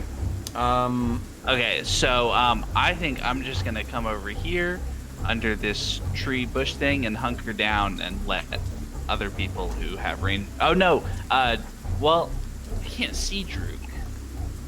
Druk, are you making a lot of noise? He's growling and slashing, and Yeah. yes, he's screaming in a rage. So then I'm going to use one action to perceive that Druk is over there Yep. and doing that. And then I'm going to do my 2 moves from here. 1, 2, 3, 4, 5, 6. 1, 1, 2, 3, 4, 5, 6, 2. Awesome. Okay, so you're going in. All right. River Drake's turn. All right, so we got one that is kind of beaten up and that's deaf. It's going to once again do a Draconic Frenzy. So first, it's Fangs. So it's been 3 at 20s tonight. So then this thing does double damage. All right, so you're taking 6, 16, 17, 20 points of damage from its bite. It gets you right on the inside of your leg. I just eat it, and I'm like, ah. Okay. Then its tail whips around. That's the other one in the 5. head. Yeah, that hits as well too. Shit. You take 14 points of damage from that. Okay, so normally that would put me less than 1, Yep. but Orc. I have this. Orc Ferocity, love it. Once per day, you avoid being knocked out and remain at 1 hit point when you're and your wound. Okay, so you're wounded right now and at 1. Yep. That's awesome. Okay, so then this final strike here, because you're 20 AC, it hits. So you're down. That's crazy. Why is that? Just the math involved. Okay, the luck is just horrible. Here is a -10. You roll another 12. I rolled a 19. Yeah, sorry. Okay, so you are so down. you drop. Fortunately, you are not. It's the target for the other one. It sees you running Angus and whoop, goes racing over towards you. And it leaps itself in the air and lands down, leaving it 2 actions, which means it can do Draconic Frenzy. What's your AC?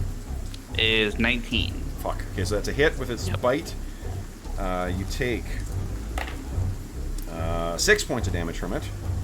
And then its tail, that one's a miss, and its second tail is also a miss. Alright, so this thing is flailing away, and the one that was on Druk, it kind of turns around and gets ready to run over towards you.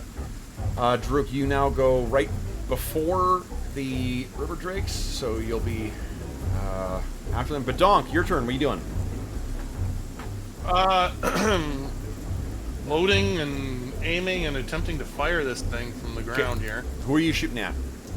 The smoking one or the fresh one? The smoking one. Let's try to get rid of one of them. Okay. Go ahead and make an attack roll. Let's see, I think it's actually me. Holy good fucking god. Oh. But you guys just pointed out to me that we hit our 3rd hour mark and I didn't give it any hero points, right? That's what I heard. Yeah, that's Yeah. 25 minutes late, but yeah. Yeah.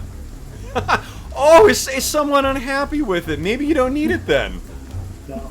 Okay. Yeah, everyone gets a hero point then. So then, yes, you do have an extra hero point. And it's gone. Because Okay. I will re-roll that too. There we go. Come on! That hits. Go ahead and roll Nice. 2d6 or 2d8. Sorry, 3d8. 3d8. Sorry, I keep cheating. Thank you. Thank you. Keep me honest. Yes! Okay. All right, so you hit this thing right in the tail section, and it kind of wobbles to the side. Now, because this guy's got a pretty massive penalty right now from being sickened, let's make his check here. Well, turns out the luck goes both ways, guys. So this thing fishtails to the side. Now, falling damage is equal to half in feet that you fall, right? Yeah. So this thing goes slamming into the ground and takes 25 points of damage. BAM! And comes to a rest. I'll put it right. Actually, you know what? Why don't you give me, John, give me a 2d6 damage roll. That'll be it running into the wall.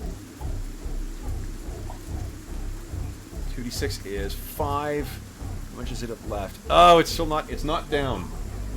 Or it's not at least completely destroyed. It smashes in, the wall kind of collapses through, but this thing is on the ground now. Yeah, I'll put a snail on it. Okay. Badonk, that is it for you. Biplanes. Okay, so this thing, that is out of the fight now. This one has, still not ready for its thing, but it's got its Aka gun. So it is going to move to here and start firing at you there, Badonkadonk. So the first shot. What is your AC right now? Let me see. 22. 22. So first shot. Oh, yeah, that for sure hits. 22. It's actually a crit. Really? Yeah, because they, with the, I beat his AC by 10. Yeah. Okay, you take. A little overwhelmed here. You take 25 points of damage. Jeez. Wow. Second shot. There's no way that's a hit. Okay. The feeling there should be 6 of us here. Okay. So this thing fires on you, and it's slowly making its way in. All right, Angus, what are you doing? All right, so I'm gonna draw my sword as one action. Yep.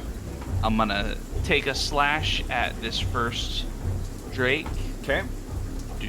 Do. Whoa. Yeah, that hits. And I think I'm two-handing the sword because I don't have anything in my other hand. Okay. Additional damage. So So the 9 damage instead of the 5. 9. Okay. Excellent. And then Oh. Is the little goblin guy gonna help us now?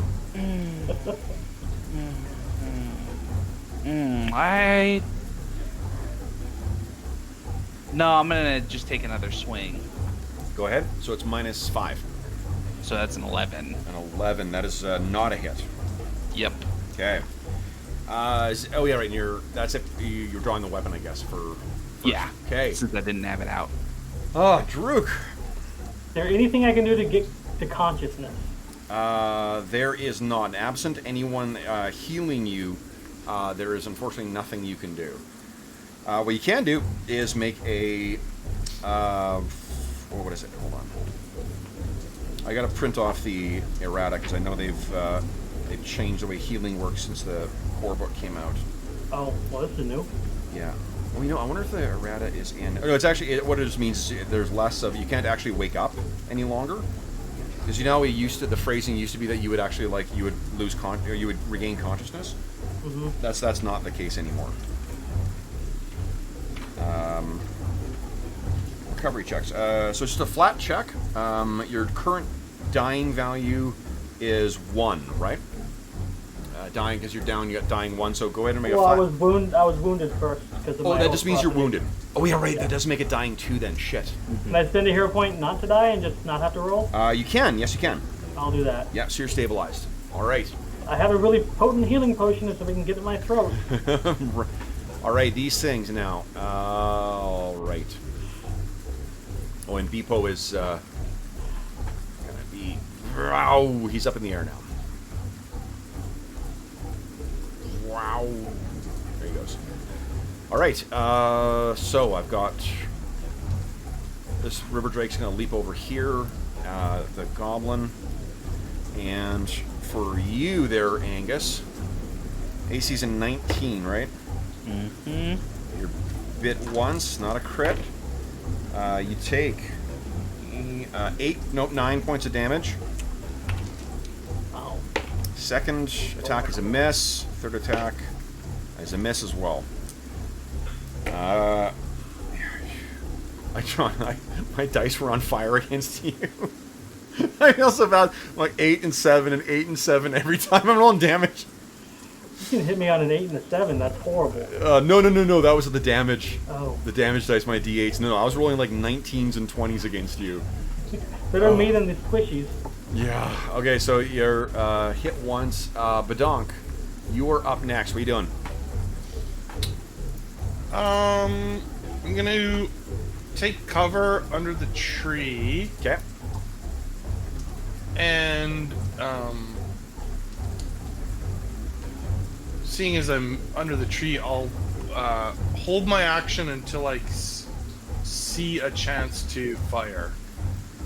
Oh, you're bringing the thing with you? Yeah, 'Kay. but like I'm not like in the opening. I'm like, you know what I mean? Waiting till he flies by the little opening. in You the got tree. it. Yeah, absolutely. So this, first it'll use this action to fire its Aka gun, but I'm only gonna let it do one attack on you, and it actually does not hit because you're cover. And I roll a fucking 7, and then it goes by. Go ahead and make your attack. You don't get the aim bonus, but you do get +1 on top of whatever you roll here. Yes, hit. 3d8, please.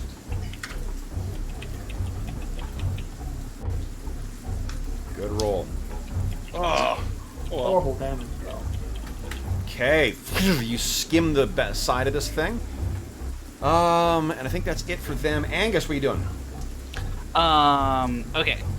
First action, I'm gonna cast Mirror Image. Nice. 3 illusory images appear. Awesome. Okay. So that's first 2, and then I'm gonna make a swing with the last one. Nice. Okay. So all 4 of you swing at this thing. That is a big hit. 12 damage. Nice. I almost applied the damage to you. Sorry. Jeez. All right. So you swirled this thing. All right. Druk is holding firm here. I'm going to let Phidias go, and Phidias is going to. Now that I've got the rules for building NPCs, I should actually build a Phidias for you. And Phidias, if the name seems pretty impressive, guys, Phidias is a character created by someone that we know, and is entering our game thanks to a donation to the Heroes Save Villages campaign. Nice. Yeah. Nice. So, let's see here. That also, unfortunately, means for you guys, Phidias has a secret that we've worked out.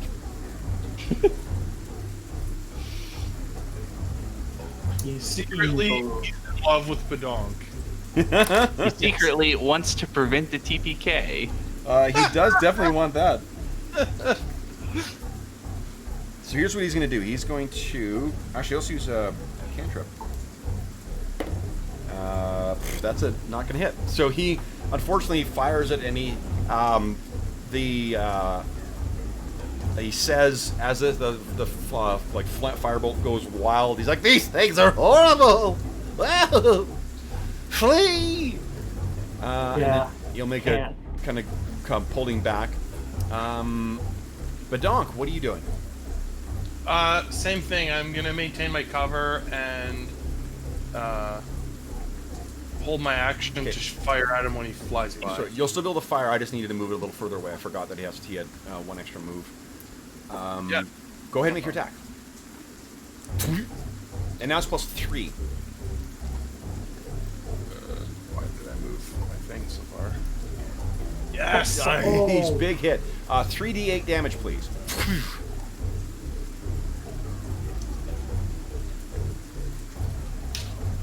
Oh! Holy shit, almost minimum. That ain't good. No, it's a terrible roll. God dang. Okay. Biplane's turn. It angles around. Comes back. And Duke fires its mortar thing. Now you told me that you set up your turret like, machine gun style, right? Behind cover? Right, yeah. I think that's what I heard. Is that what I heard? Yep. Thought so. Unfortunately, it's not Not enough. 3. Okay, 1, 2, 3. Go. Oh boy. Would you kindly give me a reflex save?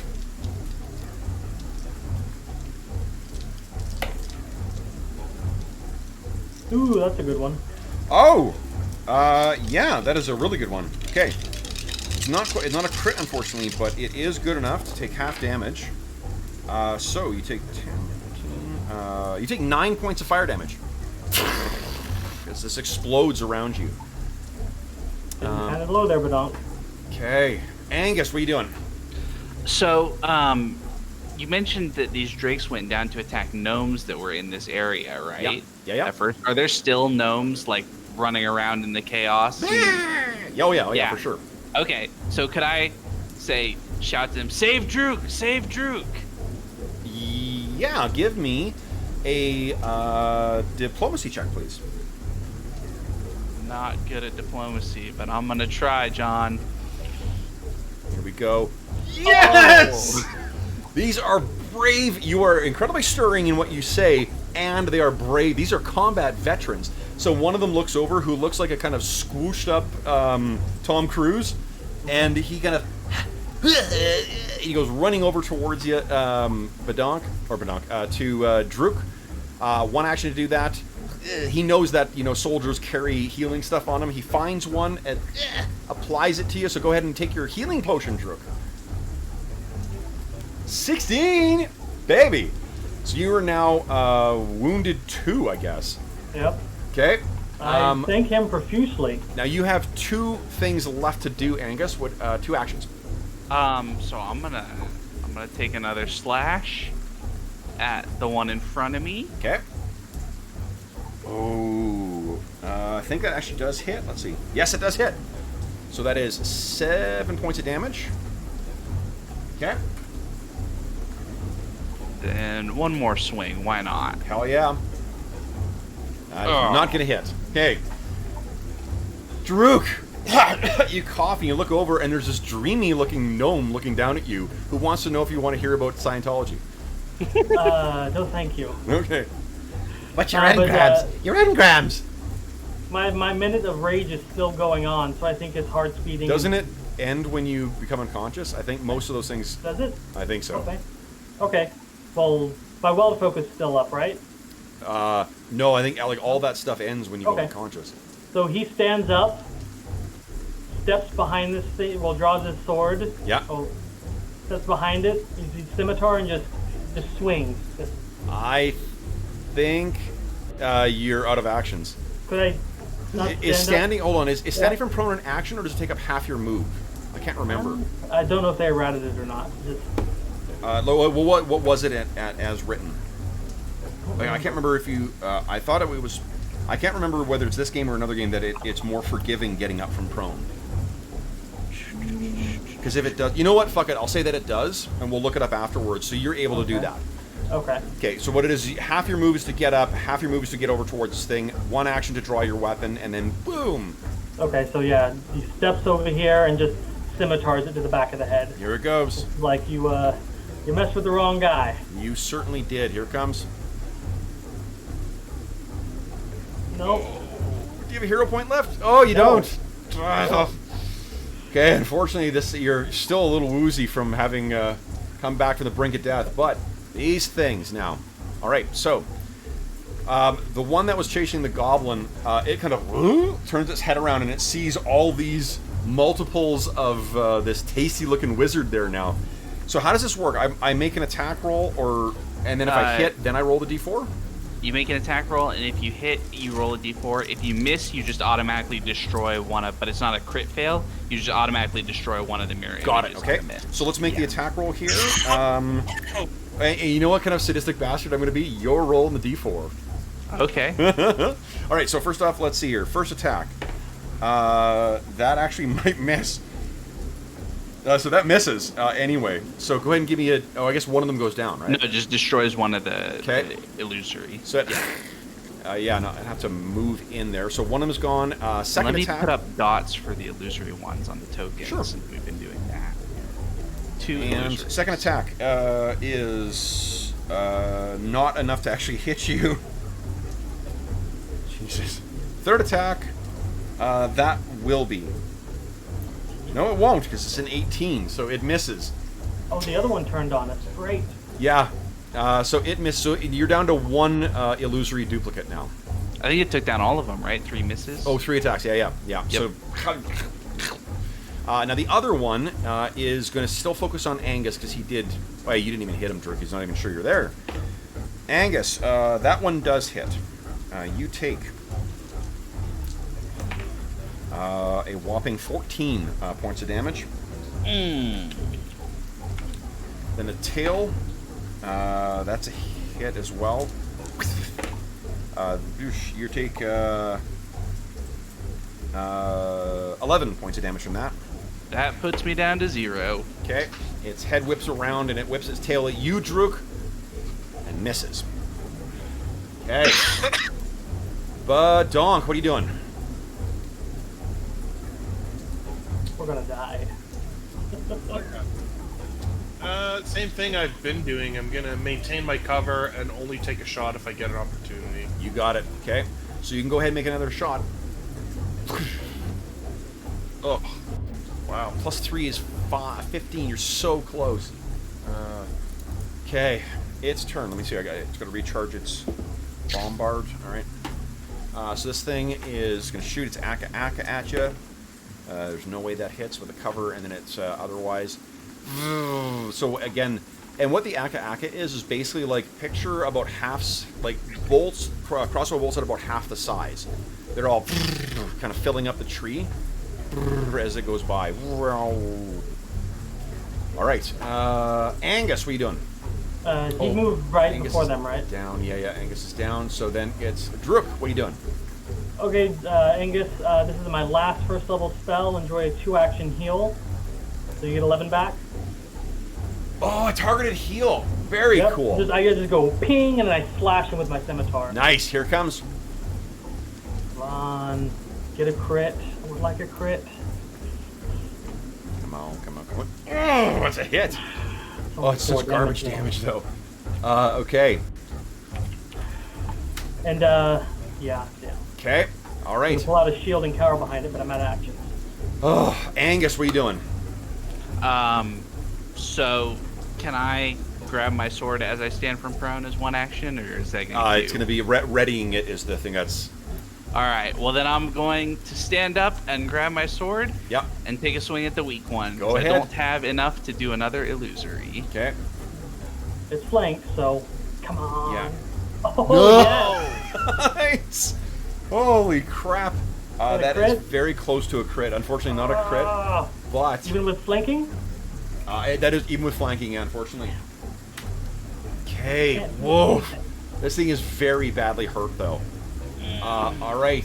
This Yeah, thing so is Angus. It's not screeches dead. No. and takes to the skies. Ooh. Oh, fuck, I should have taken opportunity attack instead of whatever else I took. It would have been so good to finish it off right there. I Yeah. have... Oh, no, that's only in a rage. Never mind. Forget that. Okay, now this thing.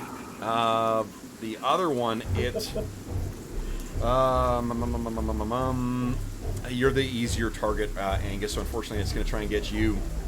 Snaps at you. Nat 1. Fumble. God dang. My dice are all over the place today. Let's see here. I have an idea. Well, I think I drew this one already. Hold up. Okay. Do it again.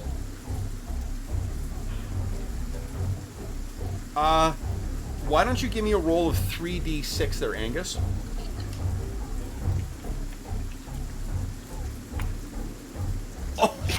Oh, jeez. Hell. So this thing snaps at you, and on the backswing, you clark this thing in the face with your sword. And it takes 3 points of damage. Amazing. And then it snaps at you again. And another nat 1! Holy shit! Same dice as rolled 1 back to back. Jesus. I like this dice. Even God though damn. What almost killed me last time. So this makes sense. He becomes wounded 1. So you hurt him so badly, you've actually cracked some bones in his jaw. His last action will be to whip you with his tail, I think. And there's no way that's a hit. All right, Badonk, what are you doing? He's gonna continue to press his luck with this maneuver, hiding in the tree and taking pot shots. Go ahead, make your attack roll. Oh my god, they're getting lower and lower and lower. Jeez. Okay, this thing's turn. The bombard ticks down. Does it have enough to bombard you this time?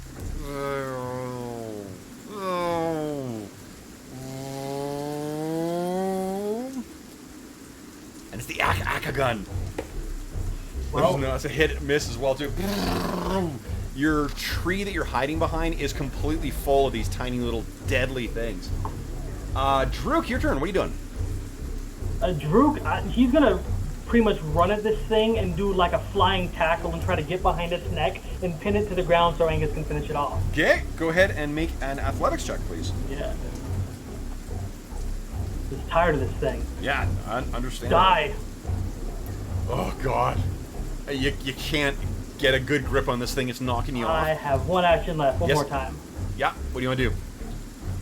Do Okay, a flop. but it's -5 because it's an Minus attack. 5. Yep. Yeah, So so 18? still not 18? good enough.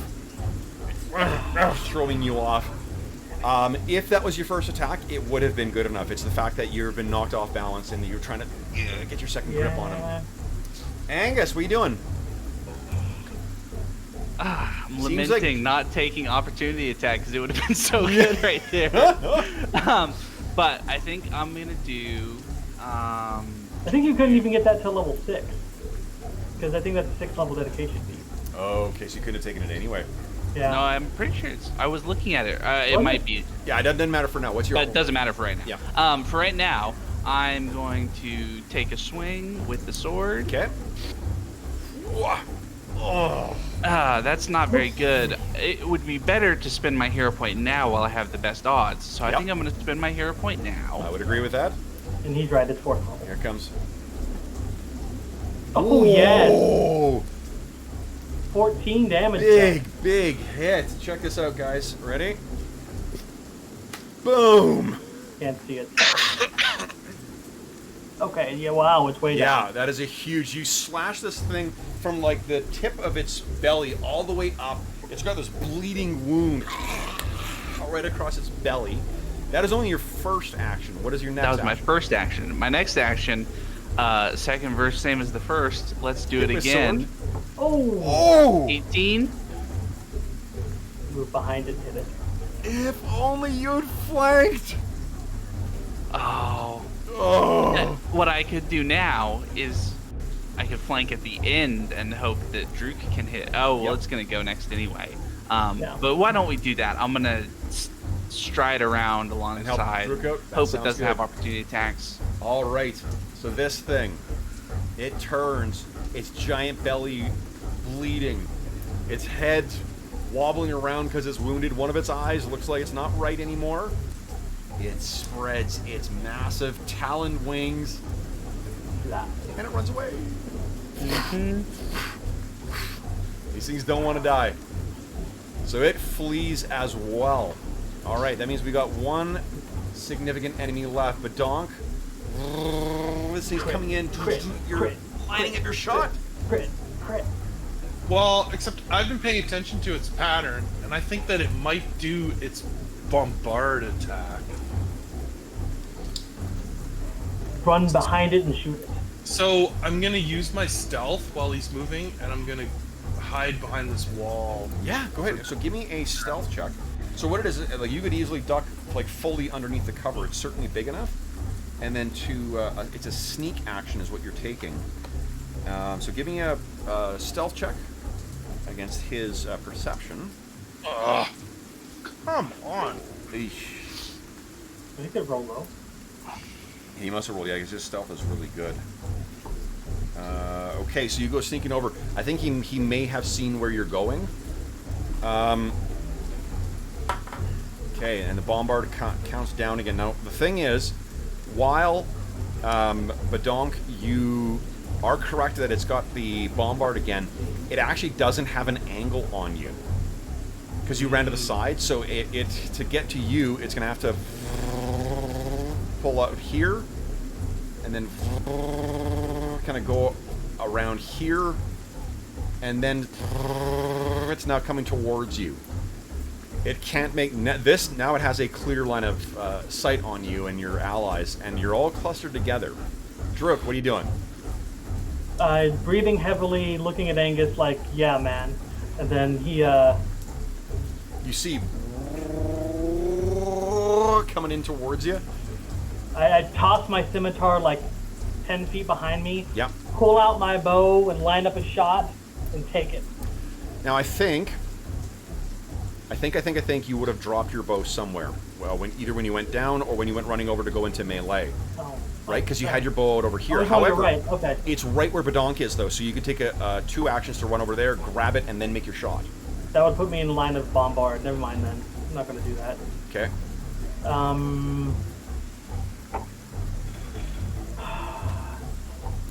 Really can't do much.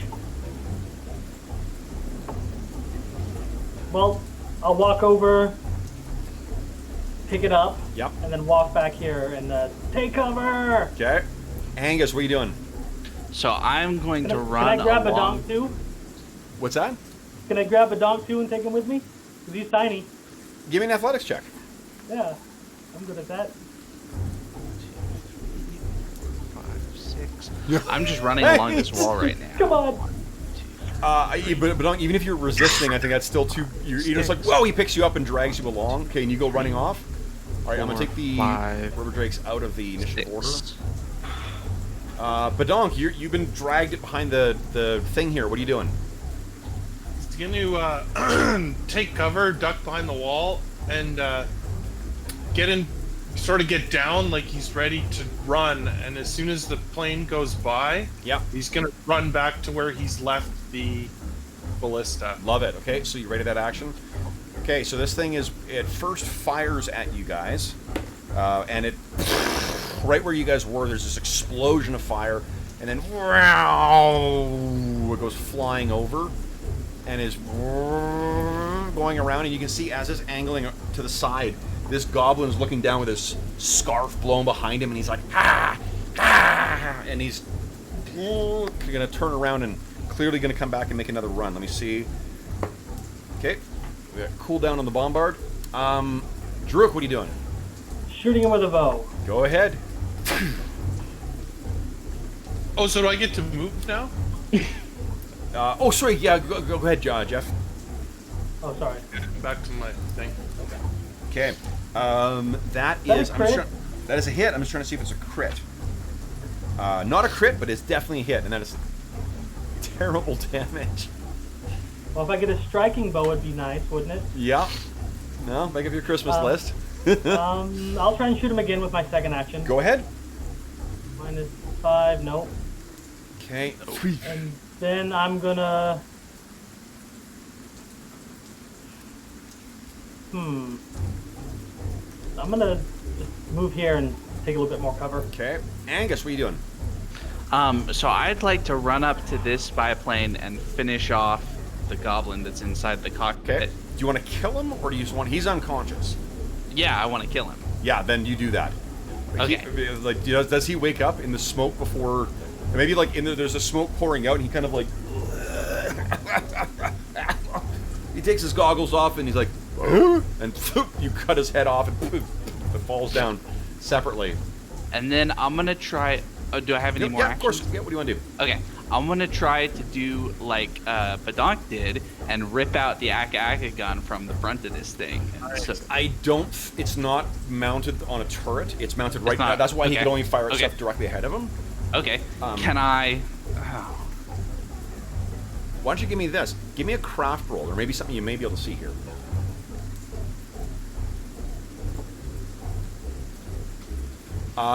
You can see what because it's damaged on the side of it, it's exposed to where the bombards are.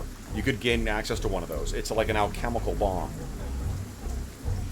Okay. Well, then I'll reach in and grab one of those. Okay, so you got an alchemical bomb. This thing's turn. All right, so let's see here. You guys are all spread out. He doesn't see where he is. You're over there. So I think Drook, you're the one who's got his interest. Yeah, I hope he can't turn that quick, so we'll see. Yeah, actually, he'll have to go way out here in order to get that turn. Oh, so he's heading back your direction now. Alrighty. All right, Druk, what are you doing? He's screaming at you in Goblin. You see a little crudely made recticle as he's trying to line up his Aka gun on you. Okay. 5, 10, 20, 25. How close does that put me? I'm gonna pop another shot at him. Go ahead.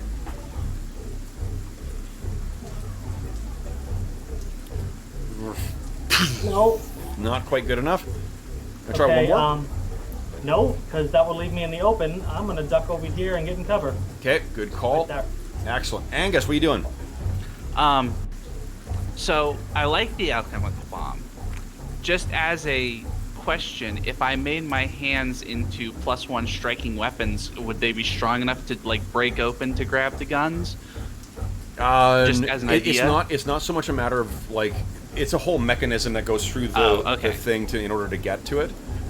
Okay. Like if it was a turret, not so like designed for. if this was like a two-person thing and there was a turret in the back, then absolutely. But just because of the way that this thing's designed, it's like think of like the machine guns that are mounted in a biplane as opposed to like what's in a turret at the back. Okay. Yes. Okay. Could I wrench the front of this thing around to just to sort of like fire off in this direction? Yeah. Give me an athletics check. All right, athletics. That's not very good. Trying to pull this thing aside. You think you could get it, but it's right now it's caught on a stone or something. Okay. Well, then I'm going to reach down and grab the goblin's head after I beheaded him. Yep. And I'm just gonna hold it up high, try to get this attention of the other one. Love it. Okay. So, Badonk, what are you doing? I'm going to attempt to use my stealth again and reposition from this tree I'm under to this tree over here. Definitely. Give me a stealth check. Come on, better roll. Oh my gosh. It actually can't see you from where you are, though. Oh, you're... I'm trying to think of the angle here. I actually think that you're unseen already. So what it is just it spots you running across and you've got yourself back in cover now. So this thing's turn. Oh boy. Does not see Druk. Does see you. Angus, give me an intimidation check, please. I'm just not so bad at intimidate. Oh, I am pretty bad at intimidate apparently. And I have no hero. Well, wait a second. It is midnight, according to my clock. Yeah, go ahead. We're just. I want to wrap this thing up so we can call it a session. Go ahead. Let me do intimidation one more time. Yeah, go ahead. And Druk and Badonk, you guys each have a new hero point too. Okay, yeah. So you're waving this thing, and what we see is this goblin's like, he sees Druk run out of the way. He's about to go to the side, and he sees you run out, Badonk, and he's like, and he sees motion out of the corner of his eye. He looks over, and he's like, oh. And you're going, wow. So he turns over, and he lets loose with the Aka Gun. What's your AC right now there, Angus? Is 19. God, you know what's going to happen if I roll a crit, right? Yep, I know. I'm banking on getting the perfect shot and not with the not being immolated with the bomb and you're not carrying? being completely destroyed. Oh by God, I don't want to. Here, I'm gonna let you pick which dice I'm rolling because I don't want to take the blame for this. We got a red one, we got a purple one, we got a black one. Let's do the red one. Red one, you got it. Okay. Red for blood. Here we go. That is a 7. Nice. So it's a hit, but it's not a crit. So, hey, you gotta take him where you can get him, man. Yeah, at this point. Yeah. You did intentionally call this thing down on you, so you got... Yeah. Well, that is 12 points of damage. Okay, so I'm back down again. You're rattled with this thing and you drop down. Both oh the no! head... Wait, 12 points of damage you said? Yeah. Okay, I am. I had 11. I thought you said 10 for a second. Oh, sorry, no, 12. My hit points. Nope. Okay. So that is this thing's turn. Druk, what are you doing? How far away from me is it? Well, it's 50 feet up. It's pretty... It's pretty close. So it's 50 feet up and only about 10 feet away, so it's maybe like 55. I really wish I had reach spell. I feel like we're learning the value of a lot of different things in this session. Range weapons. I do have a ranged weapon, it just doesn't roll good for me. What do you want to do, Drew? I'm gonna try and aim it at the tail bit and try to lodge it so it can't turn anymore, but I'm just shooting it. Sure, yeah. No, I'll have that be the effect if it's you get a crit. That is a hit, not a crit, but still, it sinks in the back. Okay, I take another pop shot at it. Go ahead. And I hero point that, Okay. because maybe I'll get a crit. Nope. 13, nope. Okay. You have one more action. Considering that it's flying, it has to do a roundabout. Yep. 5, 10, 15, 20. I'm gonna move towards Angus. Okay. Angus is... Oh, actually, hold on. Angus is right before the plane. So, Badonk, you're next. What are you doing? Well, take another shot at it, I guess. Go ahead. +3 to hit. Nice! 3d8 damage, please. And It's gonna come down right on Angus's body the way its trajectory is going. Oh my goodness, I barely even rolled 8. I didn't even roll 8 total. You have a hero point. You want to re-roll that? You normally Sure. can't re-roll damage, but fuck it. It's the end of the session anyway. Yep. Come on. So it should be less. so don't Oh my god! A different combo, the same shit amount. That's great. Alright, so you hit it. You have to roll a 2d6. Angus, did you have any hero points left? I have no hero points left, so I gotta make a recovery check. Recovery check. You're currently dying 1, so it's a flat Dying 2. DC. Oh, you're dying 2. Oh, you're right, because you're down once. Flat DC of 12. Flat DC of 12. Go, come on. That's not gonna do it. Dying 3. Yep. Okay, this thing's turn.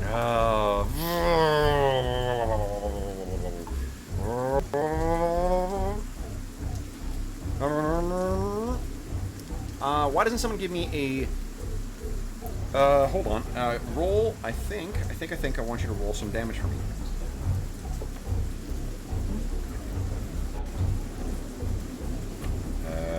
One second here, guys. It is... Whoever rolls first, give me 6d6 damage, please. Nice. So, Druk, you see this little... tiny little flaming fleck that goes directly up towards this thing and then explodes. I'm completely immolating the entire thing. I'm going to make a save for the pilot. The guy who was trying to attack you is now on fire, and he needs to make a piloting check to keep this thing aloft after getting hit with nat 20. He's going to live, so, you know, Sinji Jones is going to live to fight another day, but he is fleeing now after being hit with Phidias's fireball. So he, and there's this thing smoldering and, you know, flames coming behind it. It is flying off. Holy shit, the goblin pilot is dead. The others have defeated the... You know what, guys? Give me... let's see here. Angus, each of you guys, I should say, each of you give me a D6 roll. Okay. Angus is lucky I have one healing potion left. One of the harpies is dead, but Cadmos survived, as did the other harpy. So, it looks like, in total, let's get you guys all back together. I'm going to heal Angus before he dies, because it could happen really quickly. Oh shit, yeah, that's right. I have one of these left. He gets... So, roll a d6 plus 1. Yeah, whoa. He's a dying 3 right now. Yeah. 2. See, you have 2 hit That's points now. enough. And That's wounded enough. 2. That's enough. That's enough to medicine yourself. Okay, and you're at wounded 2 right now. So am I. No, you're wounded. Oh, yeah, 2. Yeah, wounded 3. Yeah, because he was 2 when he went down. 3 he's got up, right? Oh my god, yeah. Mm-hmm. Yeah, so you're wounded 3. Hold on, how many times has Angus been down? Twice? Angus just went down twice and then failed Yeah. one save. So he'll be at wounded 2. Okay. Me Yeah. too. Okay. Each time you get up. Yeah, you guys are both at wounded 2. Okay. So all of you guys are pretty beaten and battered. You guys are all able to sort of get back together and gosh, I guess we'll find out what happens. You can see the only plane that is still up is the Night Watcher, which flies up overhead. You guys are looking around at the devastated camp, the number of dead gnomes. The gnomes, I said there were 12 before. Give me a D12 roll, please. Oh, well, I hope I saved a lot of them. Only 4 remain between the bombards and the river drakes. And so that, Does I the Tom saved Cruise those 4. gnome remain? Tom Cruise- Tom Cruise gnome is still his name will be I think Miv Rick. So I saved some gnomes by rushing and just beating things with my fist. Yeah. You did save some gnomes by drawing those things on you, and that's exactly what I was going to do, is have them just chew through all the gnomes until you guys did something to try and interact. But holy shit. Trying to kill us. So what the hell? How did this thing track you here? And how did you guys not see that coming? What is it that awaits you guys in Serene? Assuming you can get your plane operative again and get the other gnomish one operating again. Got a lot of spare parts now. Well, I mean, it's trash. You have a lot of scrap now. Let me kill this music here, and then we will make with the outro. Wow. Well, first off, first let me give you guys XP. Turn this down. That was harrowing. That was a challenging encounter, guys. Wow. Felt so. Let's see here. Jeff, you already had some XP from before. You're not zilch down to... Because you were level 4, right? Mm-hmm. Yeah. Yeah, okay, so you're not zilch down to 0, but the other 2 guys are starting at 0. So the first one... Yeah, that's... Guys? Tonight? Oh, you did earn a... You did actually save them, too, so I'm going to give you more XP. Guys, you get a total of 220 XP for tonight. Alrighty. That was worth it. Yeah, that was a really tough couple of encounters. Where are you for XP right now there, Bedonk?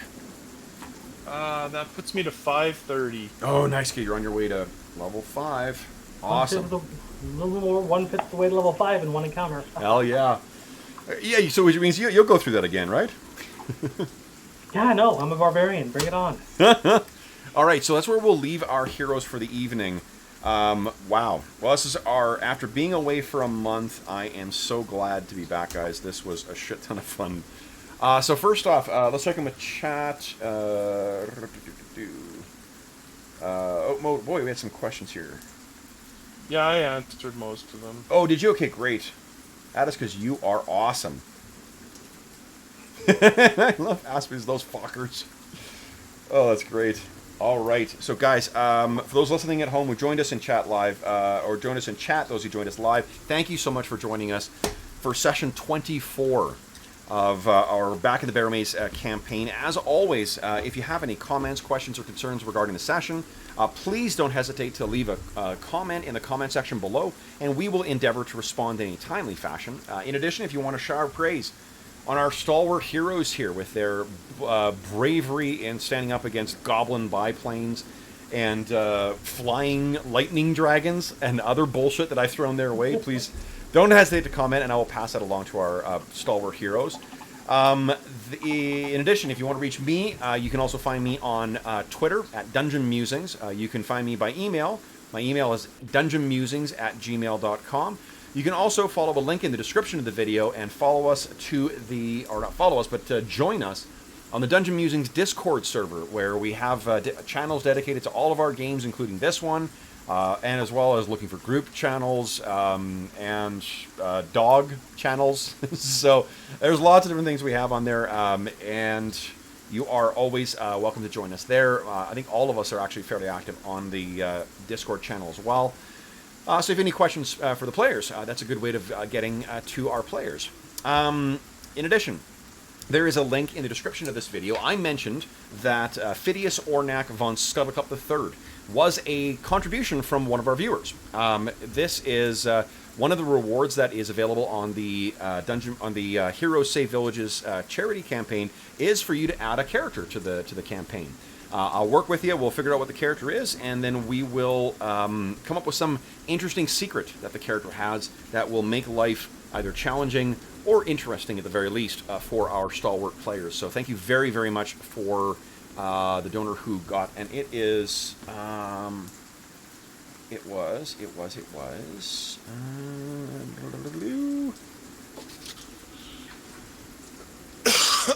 Warrior Monk. What's Warrior Monk's real name? Jeff? No. No, Guad is Sean. Warrior Monk is... What? In any event. I remember. This is what his happens when we character's use. name. Yeah, this is what happens when we use our screen names in game as well too. So, Warrior, thank you so much for your donation. For those who are unfamiliar, the Heroes Save Villages campaign it is something that benefits the SOS Children's Villages International Charity. It's a really amazing charity that is active in over 130 countries and benefits over 80,000 orphaned and abandoned children around the world. Any money donated to the campaign goes directly to SOS Children's Villages International to help them. None of it goes to the channel. None of it goes to some other middleman. It all goes to help out those kids. And a massive thank you to you, Warrior Monk, for your donation and for your awesome character. I'm having a shit ton of fun role-playing him, and we have some great secrets in store for him. Beyond just, torching biplanes at the last second. I don't want anyone to feel obliged, of course, to make any donations, but if you are inclined to toss any GP in the direction of the channel, I'd encourage you to click through, learn about the rewards, which will be refreshing in a month's time. I have tomorrow is the last individual session of the charity sessions that are rewards each year, and then I also have 2 more sessions left for a very special one where someone had donated to have 2 charity sessions. So if, that will be refreshing as of January, and we will have some options for folks beyond just me running the campaign. So we will have a lot of really great options and to try and say thank you to anyone who's donating to the campaign. In addition, I've got some big news coming up in about a couple days' time, whenever I have time to shoot a video about that as well too. So there will be a big new reward on there as well. That'll be something related to the very end of the year. But anyway, that's enough vaguing about that. The last thing I want to do before we call it a session is give a massive thank you to my players. So Arlen, John, and Jeff, thank you so much for joining me back on a Friday evening, back in the Barrowmaze. Let's get playing a charity session. Yeah, I have to donate to one for Hobbs. I've told him that I'll donate for him to run a game for me, so I need to do that still. It's a matter of finding the time more than it is finding the willingness.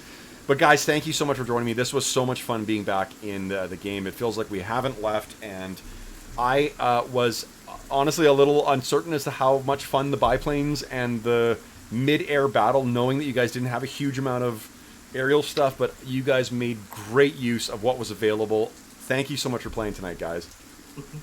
Yeah, ton of fun. Excellent. Adapt, overcome, and destroy. That's the way you do it. Yeah, absolutely. Yeah, and it's and the thing is too, like, this is one of the ways where I really enjoy this kind of session where when you see obvious holes, this is the kind of organic thing where it's like, fuck it, I'm going to always have a ranged weapon with me, or I'm going to always have some strategy, because the smart aerial adversaries, bless you, are a huge pain in the ass. And going to a flying city, you're probably going to find a lot of them. So wait till I have Fireball. Yeah. Anyway, so then until next time, folks, thank you so much for joining us for back in the Barrowmaze. Until next time, thanks for watching and happy gaming.